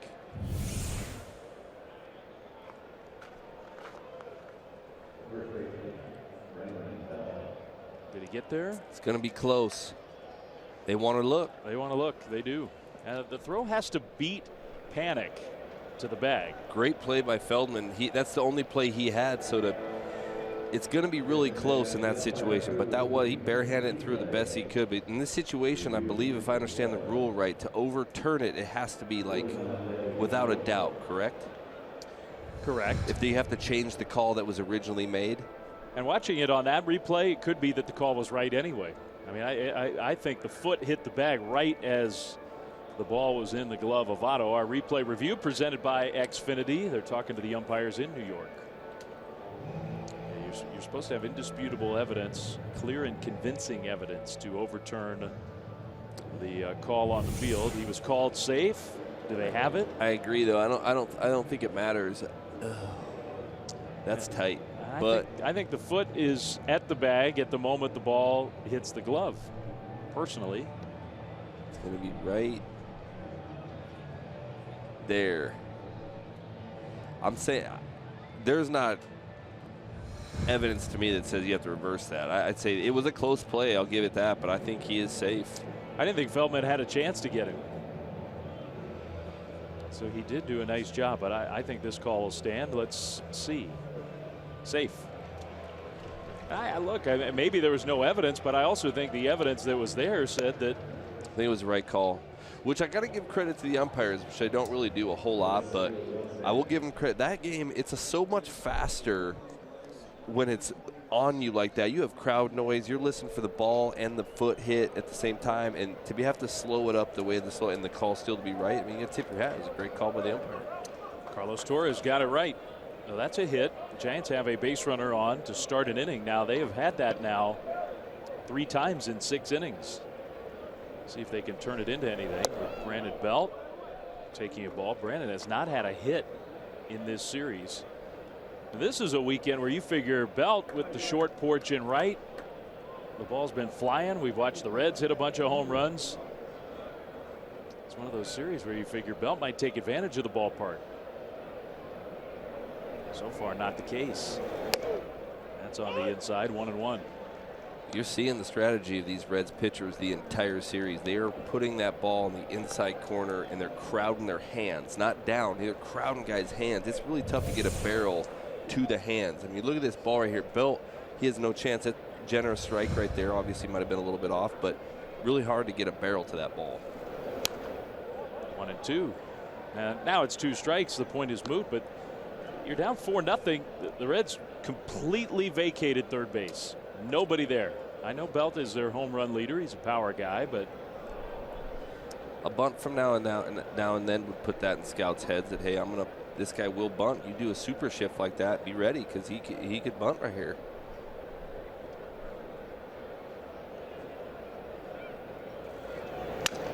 And aside from any future benefits, which you could get some, the Giants need base runners. It's the 6th inning. They're down 4-0. To me, it would be a spot where that could be sometimes not a good play. In this instance, I don't know. I think we're seeing more of the power hitters in the game. We saw Bellinger do it against the Giants. We're seeing Anthony Rizzo do it a lot as an example for the Cubs. If you're going to give them the hit, they're taking the hit. Yeah, it's a philosophy thing, I think. It just depends on what Bochy and Bam Bam and Belt and all these guys have as a hitting philosophy. I don't see a lot of downside to putting a bunt out there if you can do it. And for Belt, it's all a matter of execution. But you do need base runners. You do need runs. It's just a matter of how you want them, homer or just get guys on for Pence. In the dirt, 2-2. But you're right. Now with 2 strikes, I'm saying a guy that doesn't bunt a whole lot is probably not a good idea to try to bunt now. But you're not early, doing it with 2 strikes, but they moved the defense it was 1-1, and there was nobody anywhere even close to third base. Bunted hard enough, you might get a double. Hamilton gets a triple. 2-2. Belt is just getting tied up over and over. That's the point you're making. They have been very consistent in the way they pitched him. And he can do it too if he decides to go ahead and go all in on that fastball in. I've seen him do that too, where he cheats and pulls his hands in way early, and he'll hit it. I mean, that's splash, that's splash down out there at AT&T. So he can do it if he goes all in on the pitch. It looks like they're going to go away right here. They did, and they struck him out.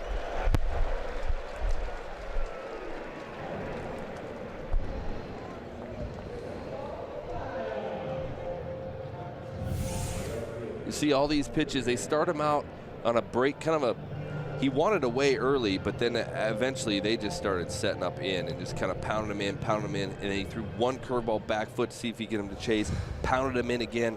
And when you get those eyes just all in, and you throw a ball away, it's hard to then react to the ball away when you have to be conscious of that ball in. That was Feldman did a good job pitching to Belt right there, unfortunately. Strike 1 to Pence. Panic at first, 1 out.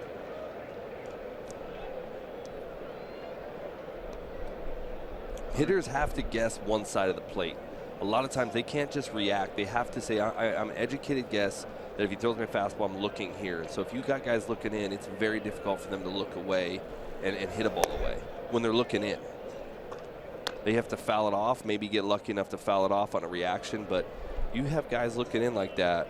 That's just a perfect pitch. If he leaves it middle to Belt right there, or kind of inner half, it's probably a different story.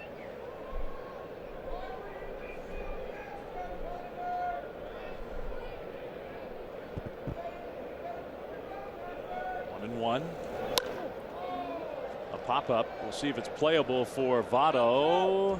No.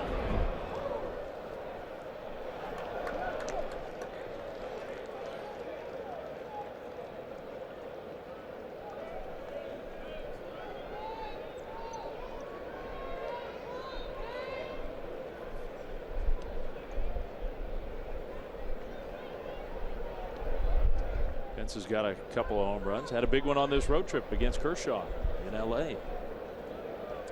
Curveball, right? One of 6 guys to ever do it. Is that right? Very, very few. Against the Kershaw curve. That one topped. It's a fair ball. It's out at first base. Panic to second, 2 down.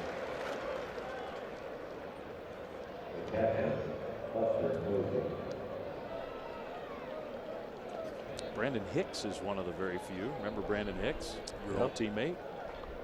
He might have been the first to ever hit a Kershaw curveball for a home run. Yeah, that guy's losing it. Kershaw, yeah. Starts giving up homers on curveballs. He's starting to go downhill. Buster's been on base once. Looking for his first hit of the game. And if he gets it, Giants may get on the board. It's a time of game where you do start to wonder. The shadow line is moving out in front of home plate. The pitcher's still in the sun. Maybe the visibility gets a little more difficult.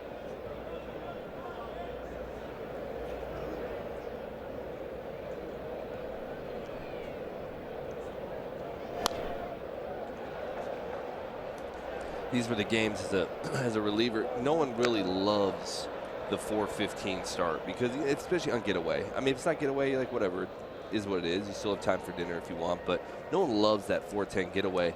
But once it is what it is as a reliever, I kind of like those because by the time I get in, it's a complete shadow, and they have a hard time.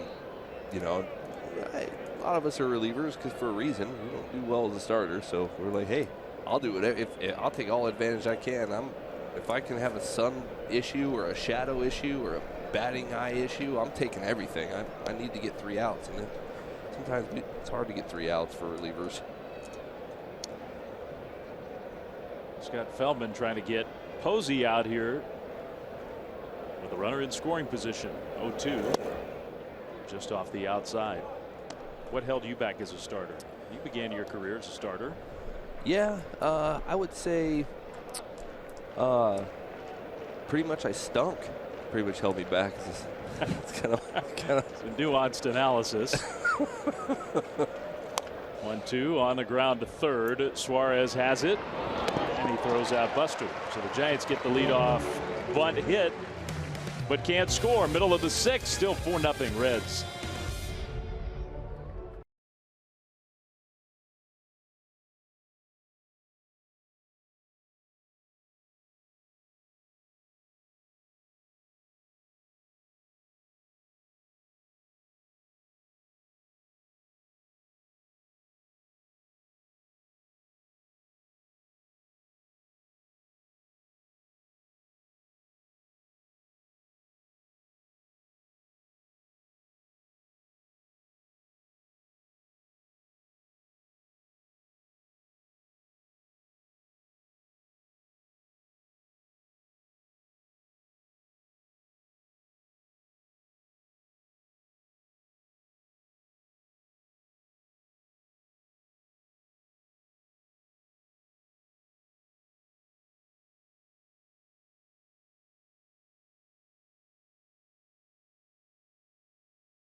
NBC Sports Bay Area is brought to you by Toyota, the full-line automaker with the longest-lasting vehicles in America. Toyota, let's go places. By Heffernan Insurance Brokers, insurance and financial services for you and your business. Visit hefins.com. By Jack in the Box. Come try the new guacamole and bacon chicken sandwich, only at Jack in the Box. By Southwest. Yes to low fares with nothing to hide. That's transparency. By the all-new 2017 Chrysler Pacifica. And by AAA. Get a free Giants welcome mat. Restrictions apply. Go to AAA.com/Giants or to a AAA branch for details. That's the original bridge that connected downtown Cincinnati to northern Kentucky, just across the Ohio from here at the Great American Ballpark. Scott Schebler against Cueto, bottom six. Schebler, who hit a home run, he's got 9 home runs. He's got 15 extra base hits on the year. Reds have more than almost any team in the big leagues. They're middle of the order. Are hitting with power, and one of their main guys, he's not even playing today. Adam Duvall. This was the home run. It was no cheapie. He left this ball middle. He saw Buster's glove come back, and he just got into it, man. He took a swing and got both cheeks into that sucker and let that bat head out there. The wind tunnel out there didn't really need to help that ball, I don't think. No, I don't think so. This time he chases for strike 3. Posey completes the put out. That's the 9th strikeout for Johnny Cueto. He's had a lot of swing and miss stuff today. Those mistakes, and that is part of the story of this weekend. Certainly not all of the story. You make a mistake against this lineup right now, and they are not letting it go by. Giants hitters are not taking advantage of the mistakes that they get. Reds are punishing mistakes. Because Cueto's got good stuff today. Great stuff, yeah, and the mistakes he has made. I mean, really, he's given up, what, 6 hits, but one of the runs was an error that scored. The first inning, I don't think any of those were earned. It was just kind of. Yeah, only 2 of the 4 runs earned. Panic throws out Jeanette. You got 9 strikeouts, only 1 walk. The fastball's been good. You consider he's got that blister thing still that is at least a minor issue on his middle finger of his pitching hand. Yep. He's throwing good, though. His stuff is there, but like you said, even as good as Cueto's stuff is, I mean, you almost feel like you have to be perfect against this team, or even if it's comes back middle and they don't get a good swing on it, it seems like they're jamming themselves over the infield for a knock. You know, it doesn't really matter right now. It seems like everything's falling or leaving. It's not a good sign. It's a hot team. Second in the league in runs scored, second in the league in slugging percentage. Peraza hit that one hard. Gorkis Hernandez, what a catch. Wow. Stretching out on the outfield grass. Nice play. That ends the inning. Giants in need of a defensive boost, and this counts. What a good play by Gorkis Hernandez. Kite will come back and join Jeremy here on the TV side. 4-0 Reds.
The MLB.com @bat mobile app.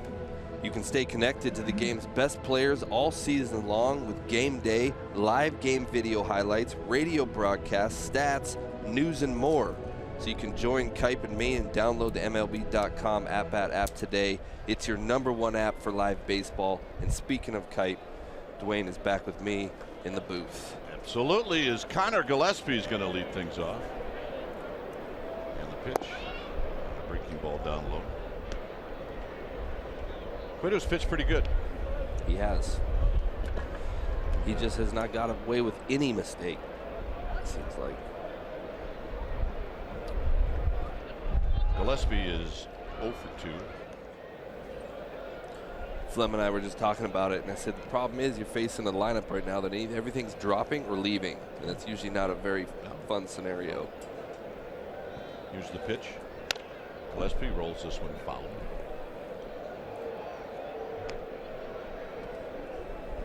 Giants with 3 hits, and the 3 hits they've got in this game all have led off the inning. So they've had a couple of opportunities.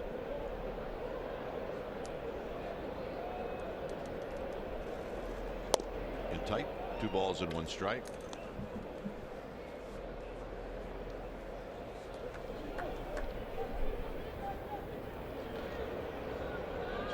In the bullpen. 2-1. No overshift, but they are playing Gillespie to pull on the infield. And he rolls this one right to Votto. So Votto will flip to Feldman, 1 out. Great play to end the 6th inning. This one looked like it had gap written all over it.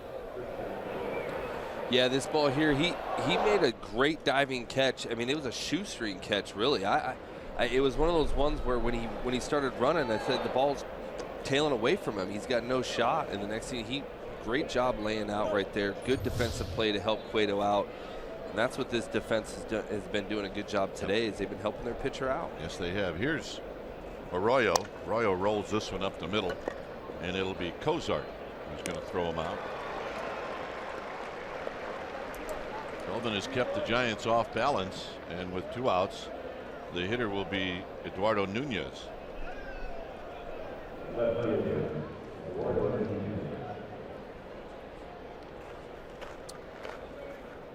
Did you guys talk at all about the oddness of a game in San Diego getting rained out? Yeah, I think we talked about them breaking out the user's manual on how to lay a tarp and stuff. I don't think they really know. I mean, and then I just noticed that the Denver game is being delayed. That I get. That might be a snow delay. It could be. I mean, the weather can get really weird there really fast. Nunez rolls this one to Cozart, and Cozart will make the play. And Feldman's easiest inning of the day comes here in the 7th. Barnhart's going to lead things off. It remains 4-0.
Nothing lead for the Reds. Let's take a look at our Jeep drive of the game. It happened on April 26th of 2012. It was Angel Pagan in the top of the 9th inning. On the verge of being swept, Pagan hit a 3-run home run off of Sean Marshall, and the Giants won 6-5. It was the first time that Angel Pagan broke out the happy flight. And we referenced it a lot after that, including today. And the Giants are going to do something to get to that point where it's a happy flight. They still have 6 more outs in this game as Johnny Cueto goes back out to face these Reds.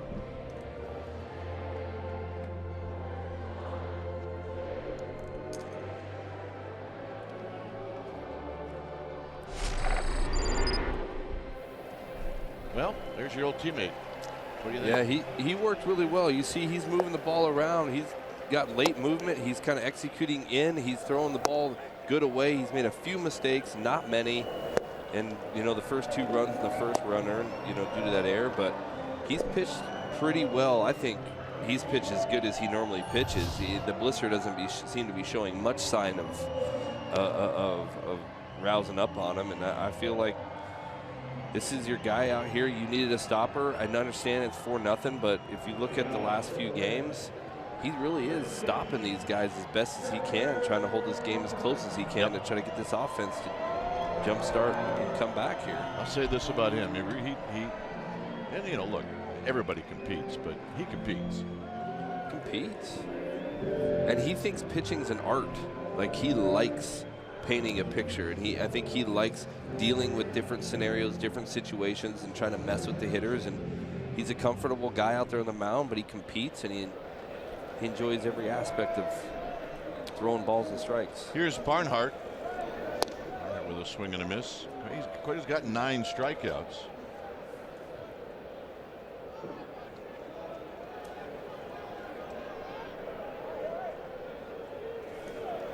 And the next pitch is wide.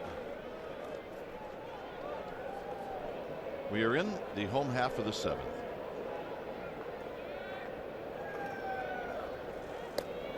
On the ground to Belt. Belt's got it.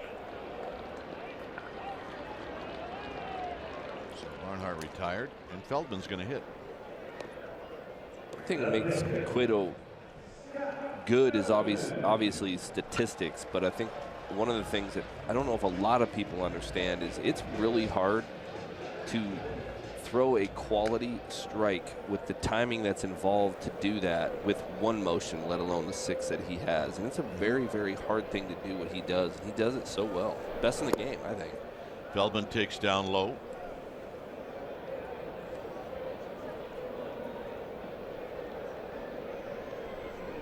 Billy Hamilton on deck. On the ground foul. Feldman looks like he's no stranger to swinging the bat a little bit. He came into the game 0 for 9, so now he's 0 for 11.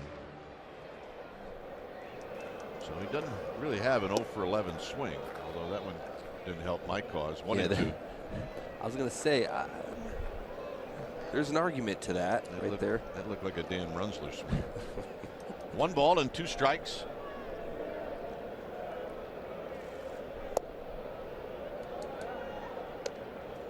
Cueto looking for his 10th strikeout.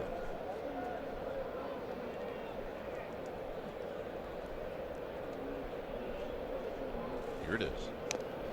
Foul for Buster Posey. It remains 2 and 2.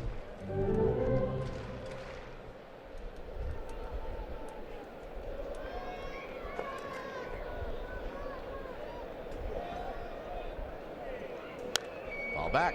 Got a fastball at 92. That's many pitches now for Cueto. 103. This might be the time for that little quick pitch. What do you think? There you go. Right there it is. Get on the ground foul again.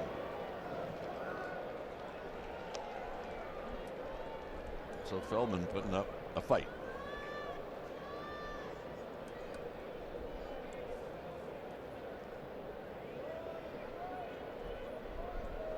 Got him. Double digits now in strikeouts. And that'll bring up Billy Hamilton.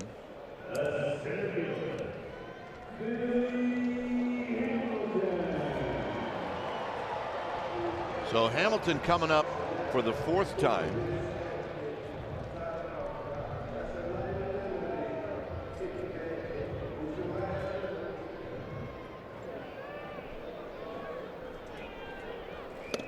Takes up and in. 1 ball and no strikes. 6 at bats on Friday. He had 6 at bats last night, and this is his 4th at bat. So he's had, this will be his 16th at bat.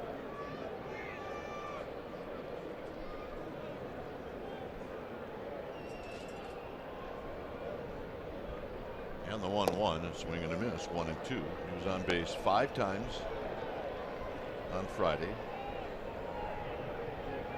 3 times, that's 8 times, and he's been on 11 out of 15 at bats as this is fouled out of play. So when we said at the beginning of our broadcast on Friday night, control Hamilton, and then we said it again yesterday, and then we said it again today, it hasn't happened. Today's been the best overall. He got a triple, but 2 outs. Well, he reached on an error and then he walked. Yeah. Does not have a stolen base. Buster threw him out trying to steal third. He gave himself a hug. You see that? Kind of exciting. It's 3-2. First solo Buster hug I've seen. We're looking for small victories in this series. Hamilton pops this one up. Can anybody get there? Yes. And that'll end the inning. So we will head to the 8th. It's 4-0 Cincinnati.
Summary brought to you by your local Toyota dealer.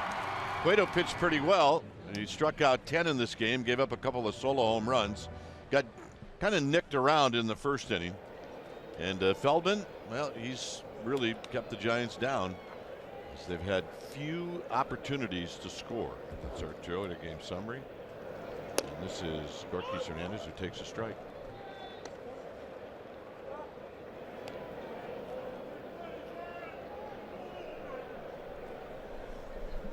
Hernandez is struck out and he's popped out.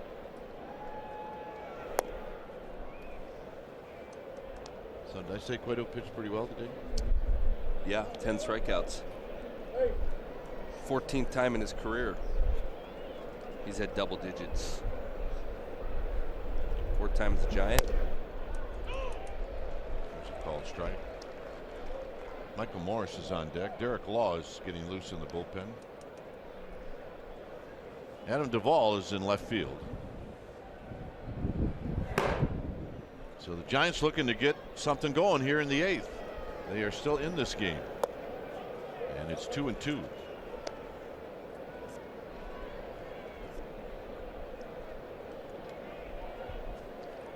There's Duvall. This would be pitch number 94. Cueto-itis. Feels better now. Lifted into right center field, hit pretty well. Can Hamilton get there? He cannot. As it bounces up against the wall, and Hernandez has a double to open up the 8th inning. Could possibly be happy hour for the Giants. It's 5 o'clock somewhere. So here's Morris. Yeah, I believe it's 5 o'clock in Milwaukee.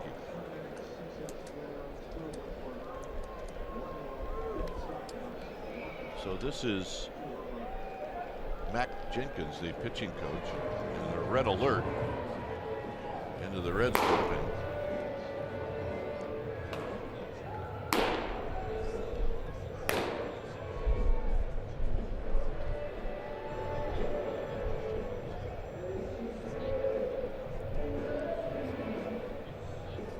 So the conversation is over.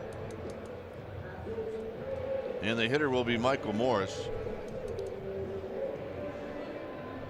with Hernandez at second base.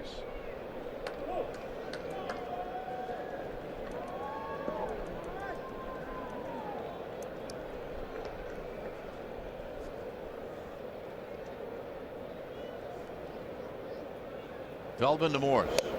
It's a strike. It's 0-1. Morse, back to the box score. I do think he started one. Yeah, he started first base on Friday and went 0 for 2. Yeah, he was 3 innings. Probably slept good that night. Probably did. Here's the pitch. It's another fastball, and it's 0-2. Now, Mr. Morse will be in the swing mode with Panic to follow, and then Belt. If you're going to tack on some runs, this is the spot where the bottom of the order can set up the top of the order. And a 3-pitch strikeout. That's one of those where you took 2 that were pretty good, and the one you swung at, you just felt like it was too close to take. Yeah, you see at first, they're almost like those are like fastballs. Now they were all balls, by the way, but he's been calling that side of the plate like that all night long. But he had the belt high fastball out over the plate he likes to swing at, came with 2 pitches, and then that last one he just chased because those other 2. But yeah, you're right, the first 2 are probably the ones to swing at. Here's Panic. Panic pops it out of play. Panic reached on a bunt in the 6th inning. Hernandez opened up the 8th with a double. Giants have had their leadoff hitter on 4th, 2nd, 4th, 5th, 6th, and now the 8th. High to Panic. With Belt on deck. We are in the 8th. Giants have to make a move.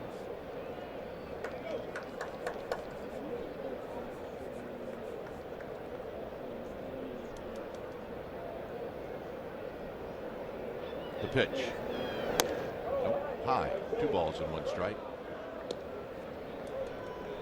Panic's going to look for that ball to come about 4 inches closer to him, and then he's going to turn and burn on it. Shallow and right is Schebler. Not a bad strategy in this park. If it's over your head, it's likely going to be off the wall or over the wall.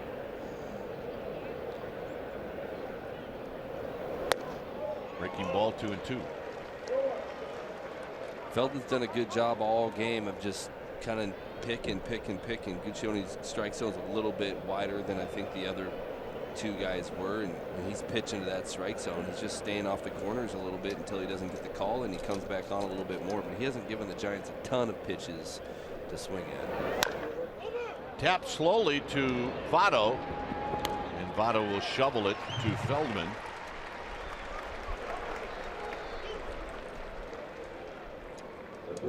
So 2 outs for Brandon Belt, and Hernandez moves over to 3rd.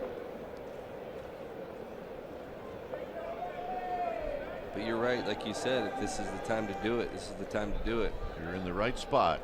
If Belt can get on here, then you've got the big boys coming up, and then if you can pop one, all of a sudden you got a game. Belt is 0 for 3. And he takes a called strike.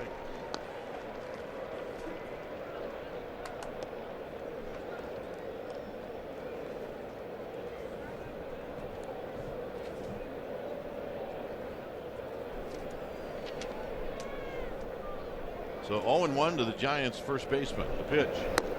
Very high. Belt on this road trip, which started out in Los Angeles, is 3 for 18.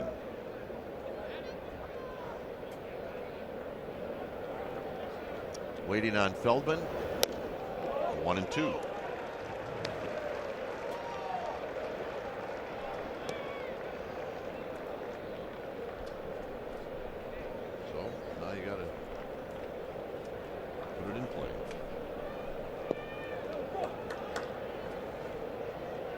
going to try to crowd him here for sure again. There's the target into Belt. And Belt hits it on the ground to Votto. And that'll end the inning. Leadoff double wasted.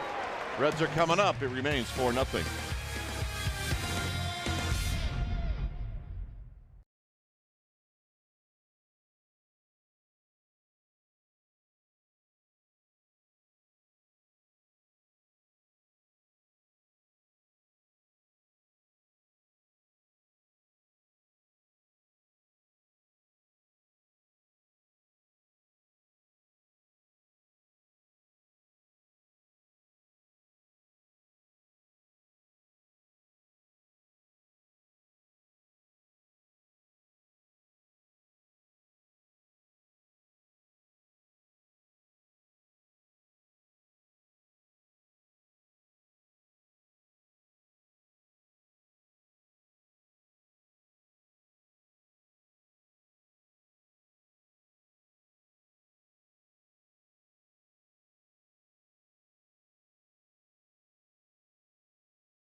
You can see the shadows, a bit of an issue. It's 4-0 when it's time for a change. Think Speedy Oil Change and Auto Service, your oil change, tune-up, and smog experts.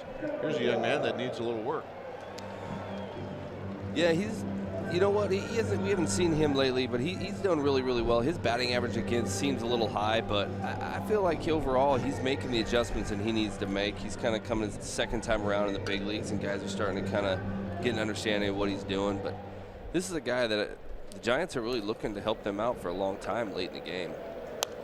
And Cozart sees a fastball that fouls it straight back. He's got the stuff to do it. He's got his curveball, and he can throw that curveball at any time. What I like about some of these bullpen guys we have down there is they've got velocity, but they also have a breaking ball they can throw at any count, which is a positive thing to have, especially late in the game when these guys are throwing so hard and they can drop that little curveball in and get back into a count with it. That's what Law has. Votto's on deck, so he gets to face the beef.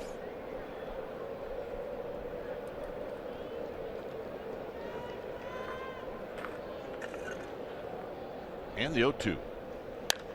Foul down the right field line and out of play. A little herky-jerky. Motion from Law. Herky-jerky. He's learned the quick step from Cueto. Sometimes I think he's still learning when to use it, though. Sometimes he pulls it out, I think, at the wrong times.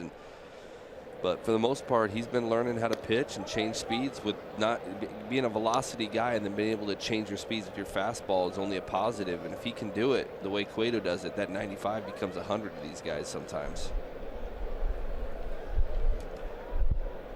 And the 1-2 pitch to Cozart.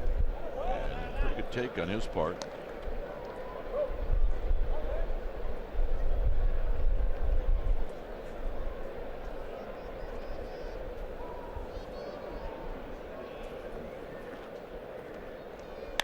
On the ground and a base hit. Tell you what, I remember when Cozart was an OUT. He is not an OUT anymore. He's just a lot shorter to the ball now. His hands stay in. They're quicker to the ball. He has an idea what he's trying to do. You see right here, Buster wants a fastball in, and it was up. It's up, and these guys are not missing that top of the zone fastball inner half. They're either smacking it as hard as they can through the hole where the infielders don't have a chance, or they're placing out in the second deck, and we seem to be missing a lot there. And look, I think it could be mound issues. I do. I don't like making excuses, but you're going to see a lot of these flat mounds. It'll do that to you. And what we tried to do, what I tried to do at times, and there was a lot of veteran guys that did it, when they can know that the mound's flat out there, a lot of times we'll back the catcher up about 3 feet in the bullpen, and then we actually start throwing about 3 feet down the mound, allowing us to throw on a flat mound. So when we come in, we don't have that arm angle adjustment, and our sight points are better. And you just have to know which mounds to do that on. And there's a breaking ball for a strike. Now, how quickly do you realize that the mounds are different? I mean, does it take a game? Well, by now they should know that. Now some of these guys don't necessarily know to do that, and that could be some of the veteran guys need to remind guys of that. But if they're not doing it, they won't remind guys. But there's not a lot of mounds in here like that. I felt like Milwaukee tended to be like that. I almost felt Milwaukee was higher out there than it was in the bullpen. And sometimes the bullpen mounds aren't the same. They don't take as much time to fix them as they do, obviously, the game mound. That last pitch, 95-mile-an-hour fastball, is our fast pitch, brought to you by Xfinity, the fastest Wi-Fi at home and on the go. How many times did you read that when I pitched? Well, they didn't have that promo until you retired. 1 ball and 2 strikes.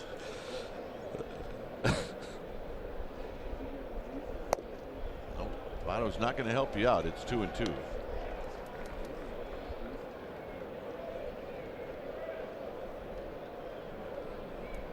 Hits in this game, 11. So in this ballpark, that's not a lot. 7 for the Reds, 4 for the Giants. Giants have actually stranded more people than the Reds. Got him. Good pitch. Good pitch to a really good hitter. This looked like this was an emergency swing. Yeah, this is that curveball and that is what I have been saying a little bit. Votto can look really silly on breaking balls because he's kind of looking for a certain pitch and he kind of educates himself, and he's even almost tipping his hat to Law. You see him kind of stick his tongue out like, man, that was nasty right there. The bottom fell right out of that pitch, and Law being able to throw that pitch on the plate to get a hitter like that out just shows you how good his stuff is. Here's Suarez, who's had good at-bats the entire series. Knocked in a run in the first with a hit, but then Cueto struck him out the last 2 times up.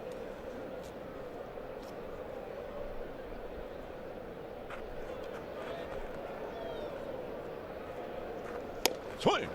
Ain't gonna miss.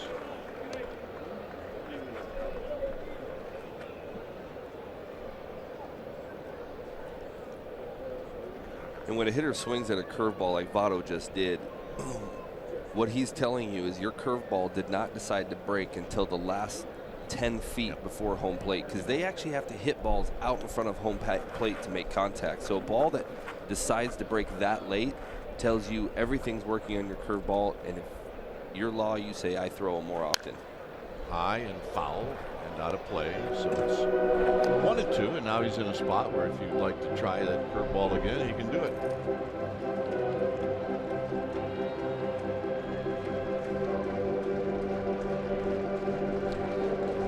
If he can replicate that curveball he just threw to Votto, he can tell these guys he's throwing them a curveball, and it's probably not going to be hit all that well. We'll see if Buster calls for it right here. And a fly ball out to Hunter Pence, and it was. And that actually was a hanging curveball, but it's so good and it has so much depth and it comes down so late that there's not a whole lot a hitter can do with that ball even. That's the best you can do with that pitch, and that should show you confidence to throw it more often. You'll see this didn't land on the bottom of the zone. It landed middle, but it was so late that he had to have a different approach to it. He had to do almost what Votto did and take an emergency hack at it, and it was a defensive swing. Allows it to be a weak pop-up rather than a homer. Here's Schebler. Schebler struck out twice and homered. Schebler got a pitch up from Johnny Cueto in the third and knocked it into right field. There's a fastball high, 1 ball and no strikes. Adam Duvall's on deck. He would hit if Schebler extends the inning.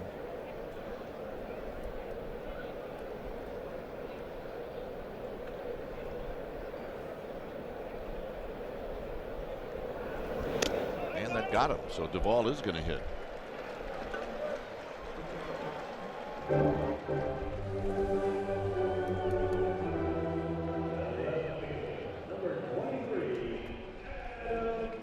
So here's Duvall. Duvall, it is home run against his old teammates in last night's game. And the one he hit last night was his 9th.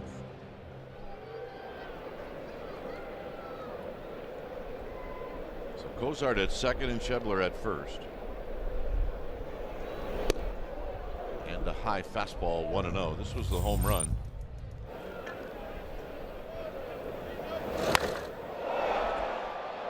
See, that ball came right back to the middle. They're not missing a lot of those. No, they are not. Just look at the home runs and RBIs. Here's the 1-0. There's a strike. 1 ball and 1 strike. Ball will get a new baseball, rub it up.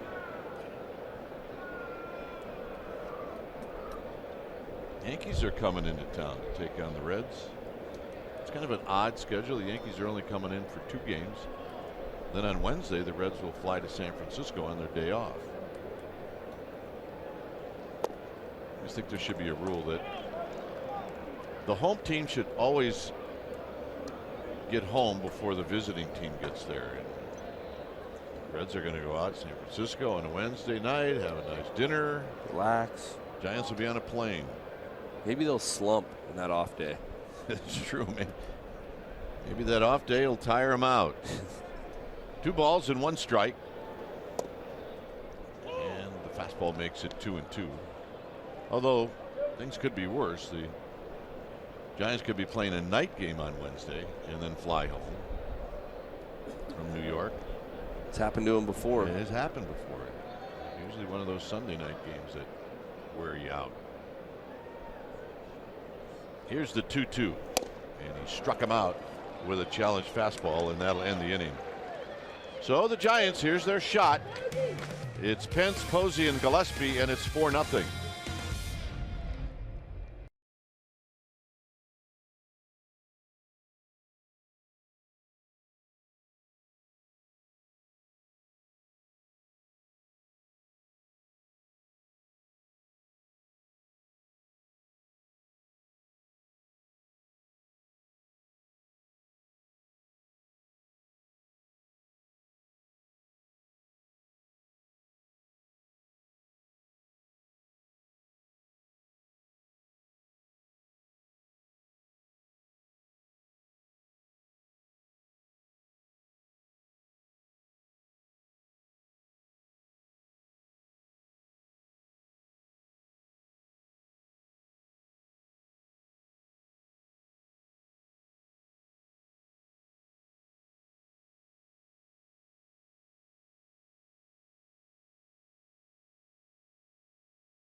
Stream the Giants on the go. This season, you can stream every NBC Sports Bay Area Giants broadcast on your desktop or mobile device. Giants game stream on the go on the NBC Sports app. Get it today. 4-0 Reds. Feldman going to try to close it out as he'll face Hunter Pence. And Pence takes high and wide, and it's 1 ball and no strikes. 2 career shutouts for Feldman.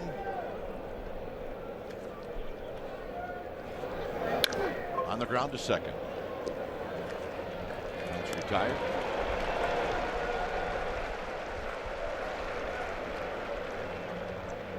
And that'll bring up Buster Posey.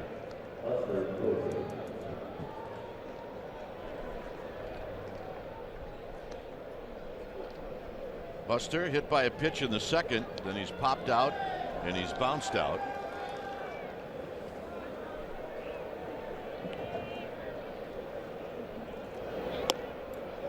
And a call strike.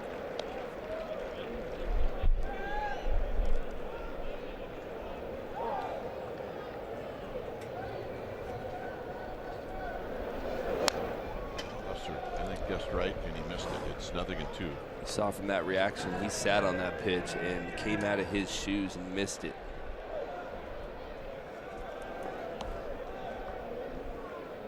He's trying to hit the scoreboard. I think he was.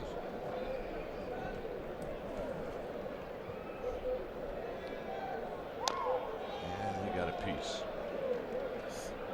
But see, that's what a good hitter does right there. He really wasn't looking for that pitch, but it was too close for him to take with 2 strikes, and he just said, I'm going to try to foul this off and just hope he messes it up the next time. You know, that's what good hitters do. They foul off pitches that they don't want if they have to swing at something. Well, he fouled it off to see this pitch right here. Close.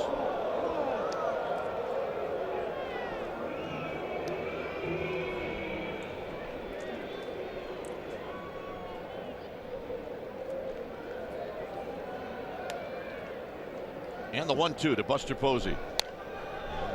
Stays alive.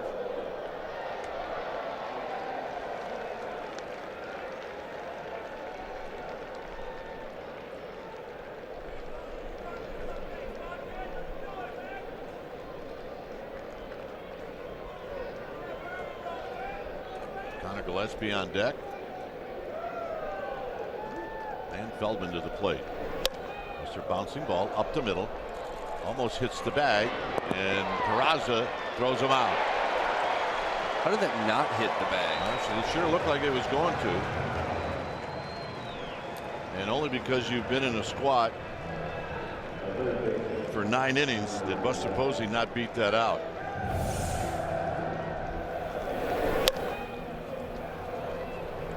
So he bumps right over. Pretty good focus by that second baseman to not assume it was going to hit the bag. Turned out to be a really nice play. So here's Gillespie. Conor Gillespie is 0 for 3. And he takes the first pitch wide, and it's 1 ball and no strikes. Giants have 4 hits in this game, and they've spread them out. They've not had more than 1 hit in any inning. There's a strike. Feldman is sniffing the barn. He's got 116 pitches.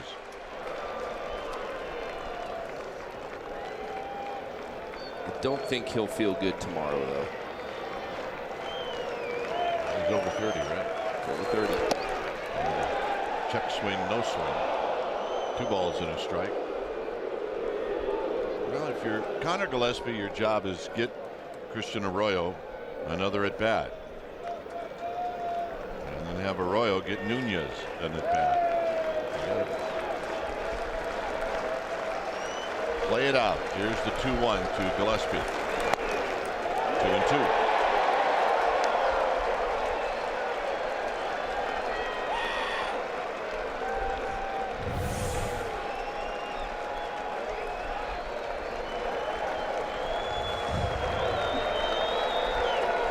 2-2 pitch. Here it is to Conor Gillespie, and he bounces this one to Votto. And finally, this series is over. So the Giants go quietly in the 9th, and to say that this was disappointing would be quite an understatement. Yeah, I'm thinking the flight, hopefully we get off on the tarmac in New York, and all of a sudden we decide to come to new life because they need it right now.